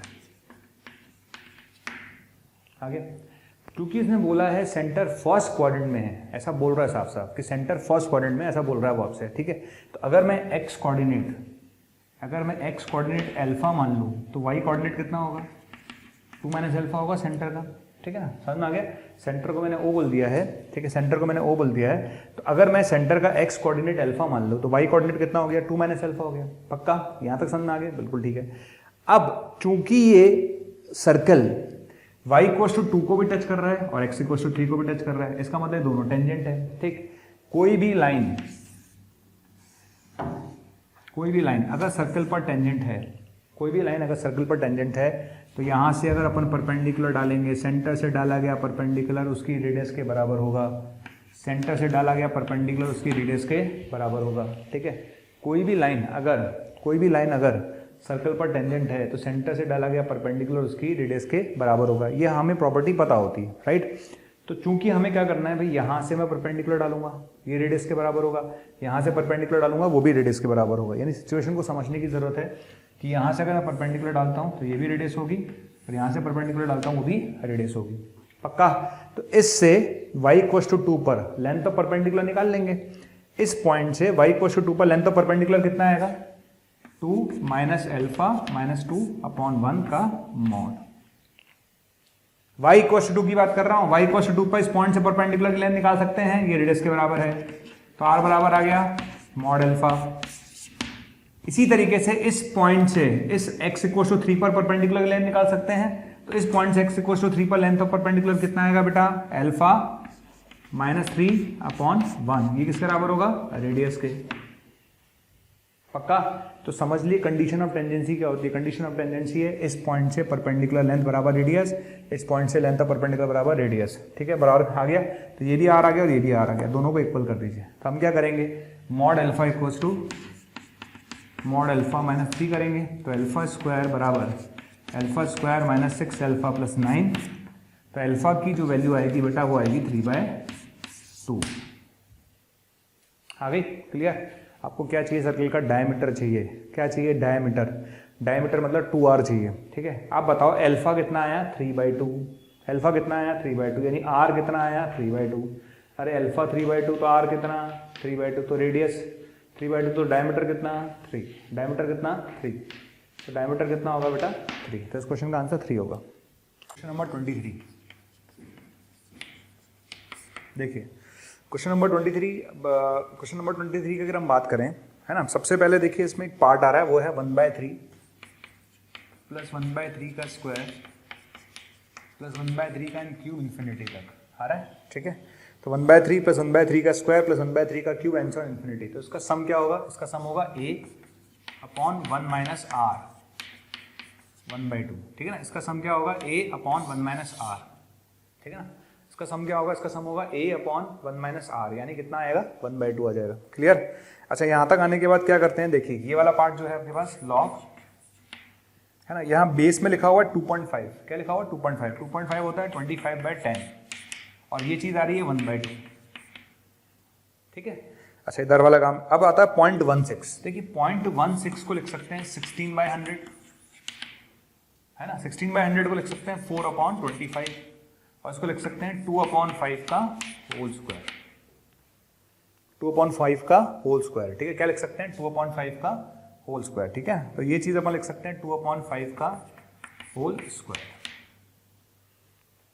समझ में आ गया? श्योर? तो इसको लिख सकते हैं 2/5 का होल स्क्वायर। अच्छा, अब आप आगे समझना, है ना। अब आगे क्या होगा? कुनिया देखो, ये टूट के पार में गया, ये टूट के पार में गया, तो ये बनेगा 2/5 लॉग, ये क्या लिखा होगा? 5/2, और ये टूट के पार में गया तो 1/4। समझ में आ गया? सिंपल सी मैथ्स है। इसका सम दुनिया में सारे लोग लिख सकते हैं, बिल्कुल लिख लेंगे। इतना लिखने के बाद 0.16 को लिख सकते हैं 16/100 यानी 2/5 का स्क्वायर। तो 2/5 का स्क्वायर हो गया, लॉग हो गया, ये बन गया 5/2 1/4। आ गया? अब आगे सुनो, सुनना आ गया। ठीक है, ये जो 5/2 है ना, इसको लिख सकते हैं 2/5 का इनवर्स, या इस 2/5 को लिख लो 5/2 का इनवर्स, इस 2/5 को लिख लो 5/2 का इनवर्स।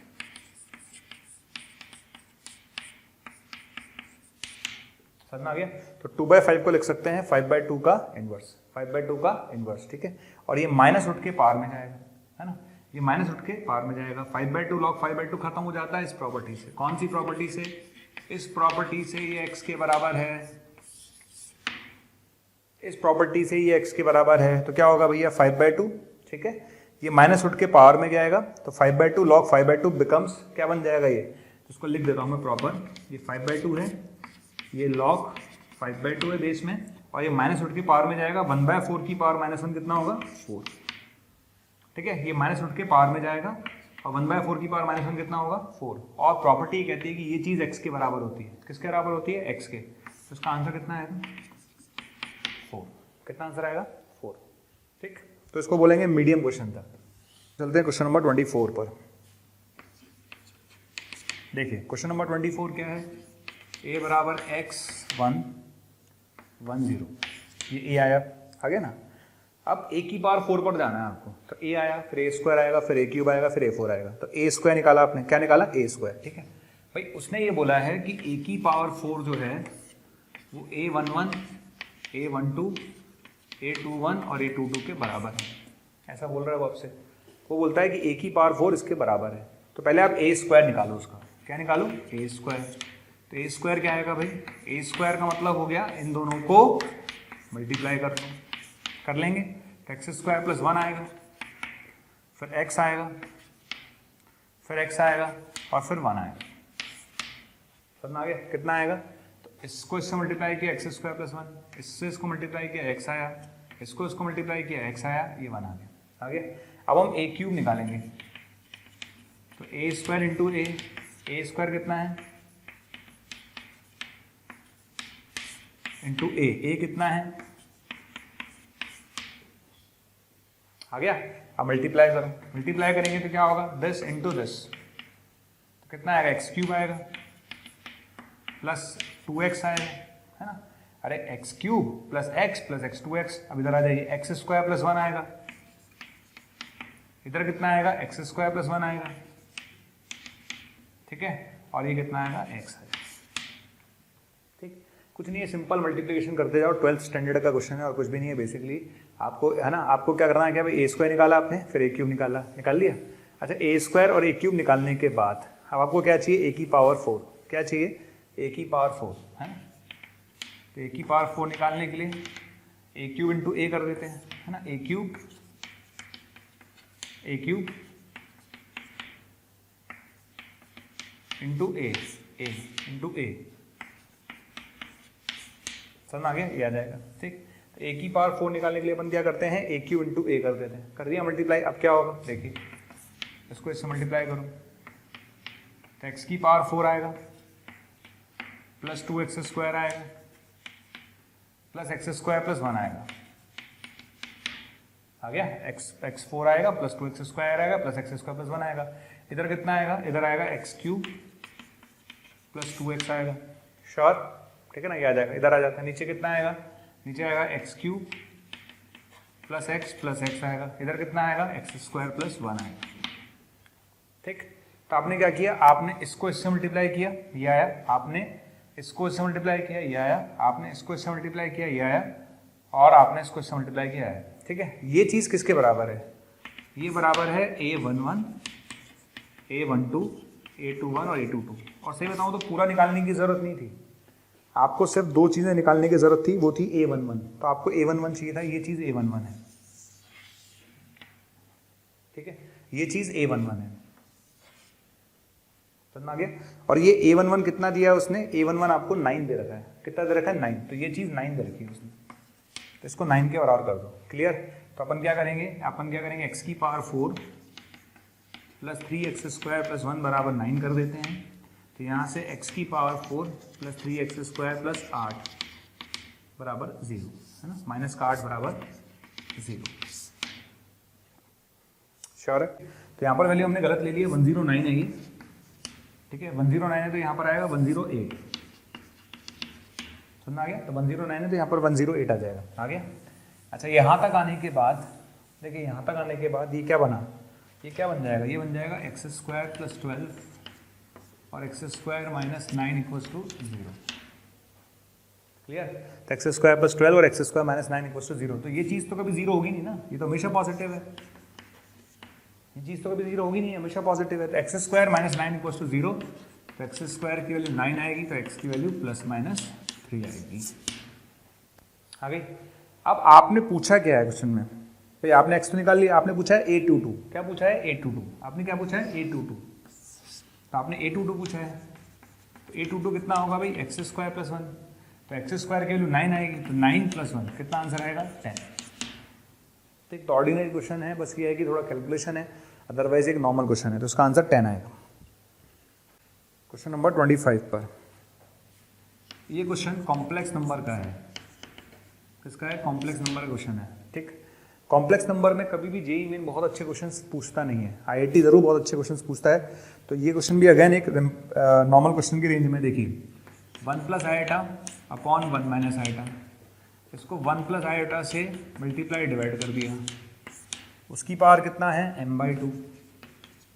तो ये बनेगा भाई ये कितना बनेगा, ये बनेगा 2 आयोटा, 2 आयोटा अपॉन 2 आयोटा की पावर m/2 बनेगा ना।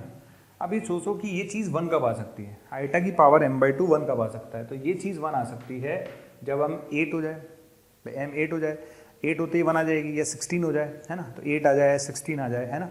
तो यहाँ से मैं बोल सकता हूँ कि m की वैल्यू क्या होनी चाहिए, 8 का मल्टीपल होनी चाहिए, 8 का मल्टीपल होनी चाहिए, 8 हो जाए, 16 हो जाए, है ना, केवल इंटीजर समझ में आ गया, क्लियर। तो ये अपने पास आना चाहिए।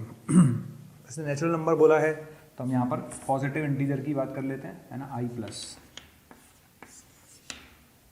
क्लियर, यहाँ तक आ गया। अच्छा, दूसरे वाला पार्ट पर अगर हम चले हैं तो दूसरा वाला पार्ट क्या है, 1 + आयोटा अपॉन -1 + आयोटा, ठीक है। तो इसको -1 - आयोटा और -1 - आयोटा कर देते हैं, और उस पूरे की पावर कितना करते हैं, n/3 कर दिया, ठीक है। कॉन्जुगेट से मल्टीप्लाई करना है, कर दिया। अच्छा, कितना आएगा, -1 आएगा ना। अच्छा, -1 और ये आएगा +1 खत्म, ठीक है। माइनस आयोटा, -2 आयोटा बचेगा, कितना बचेगा, -2 आयोटा बचेगा, -2 बचेगा नीचे, उसकी पावर कितना बचेगा, n/3 बचेगा और बराबर में 1, क्लियर। तो अब आप सोचो आयोटा की पावर n/3 1 कब आ सकता है। क्वेश्चन ये है कि आयोटा की पावर n/3 1 कब आ सकता है। आयोटा की पावर n/3 1 तब आ सकता है जब n किसका मल्टीपल हो, भाई n मिनिमम क्या होगा, n कम से कम 12 होना चाहिए, क्योंकि n 12 होगा जब तो आयोटा की पावर 4 1 आएगा। तो आयोटा की पावर 4 1 होता है, हमें पता है, तो n क्या होना चाहिए, n 12 का मल्टीपल होना चाहिए। तो n must be multiple of 12, n must be multiple of 12, n must be multiple of 12, sure. तो n 12 का मल्टीपल होना चाहिए, ठीक। अब क्वेश्चन में पूछा क्या है, समझना है। क्वेश्चन पूछा है greatest common divisor of the least value of m and n। m और n की लीस्ट वैल्यू का ग्रेटेस्ट कॉमन डिवीजर क्या होगा। तो m की लीस्ट वैल्यू क्या आएगी, 8, और n की लीस्ट वैल्यू कितनी आएगी, 12,